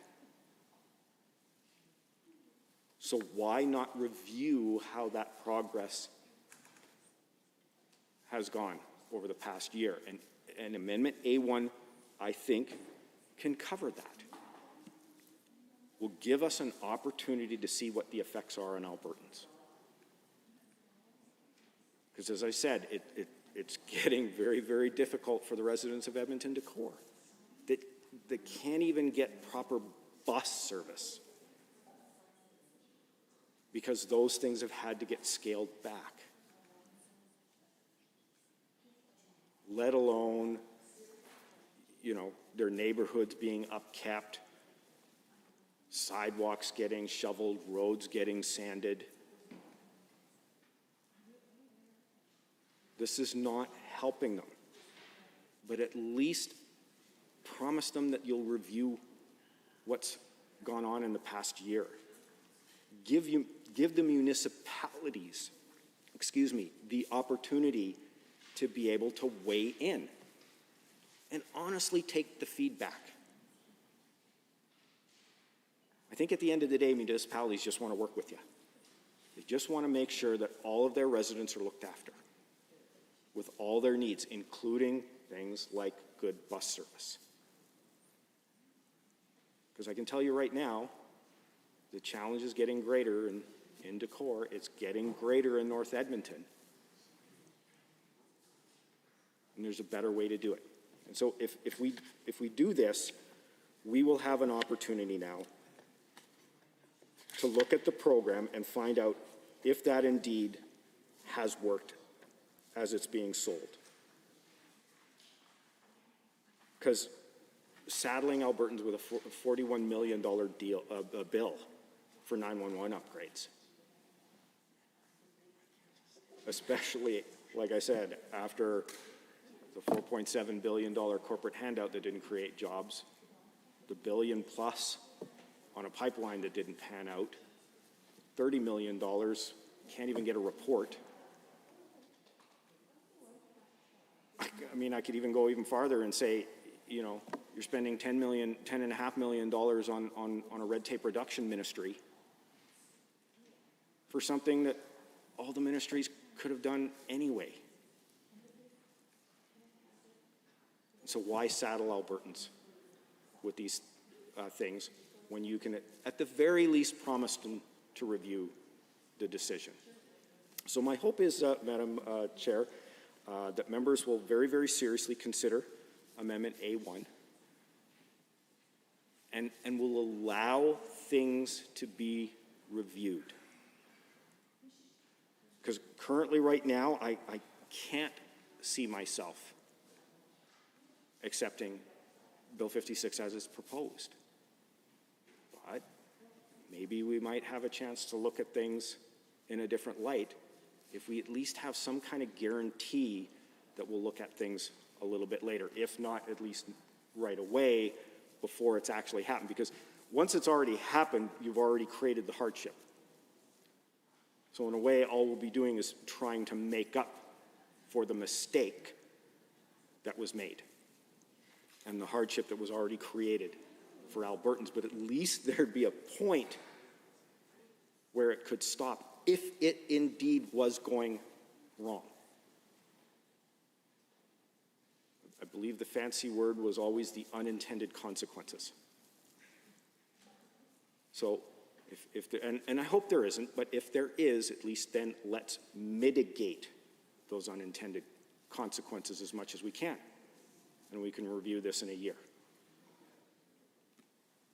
So I look forward to the rest of the debate. Hopefully we'll hear a little bit more from the other side about this amendment and how at the end of the day, this is about making the lives of Albertans better. So let's do indeed make them better, or at least promise to try to make it better should this thing happen to go sideways and it doesn't work out for them. Any other members wishing to join debates on Amendment A1? Seeing none, I will call the question on Amendment A1 as moved by the Honourable Member for Calgary Buffalo. All those in favour, please say aye. Any opposed, please say no. Amendment has been defeated. We are back on the main bill, Bill 56, in Committee of the Whole. Any members wishing to join debate? The Honourable Deputy Government House Leader. Madam Speaker, I move that the committee rise and report Bill 56. Pardon me? Didn't we just vote? Yeah, they're not giving us the vote. Yeah, no, just move. I move you rise and report Bill 56. We're going to rise and report progress. Progress, yes. Having heard the motion to rise and report progress on Bill 56, all those in favor, please say aye. Any opposed, please say no. So carried.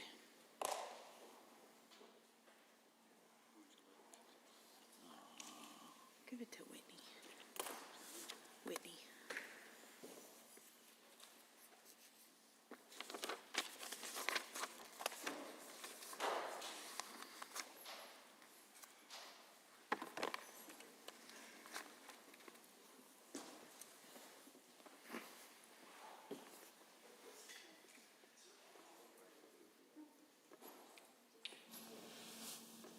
The Honourable Member for Calgary Glenmore. Madam Speaker, the Committee of the Whole has had under consideration a certain bill. The committee reports progress on the following bill, Bill 56. Madam Speaker, I wish to table copies of all amendments considered by Committee of the Whole on this date for the official records of the Assembly. Assembly concur in the report. All those in favour, please say aye. Any opposed, please say no. So carried. The Honourable Deputy Government House Leader. Thank you, Madam Speaker. I see by the clock on the wall it's late, and we've made some good progress tonight. So I think we should pat ourselves on the back and call it a night. So I move that the Assembly be adjourned until 1:30 p.m. Thursday, May 27th, 2021. Having heard that motion, all those in favour, please say aye. Any opposed, please say no. So carried. House stands adjourned until tomorrow at 1:30 p.m.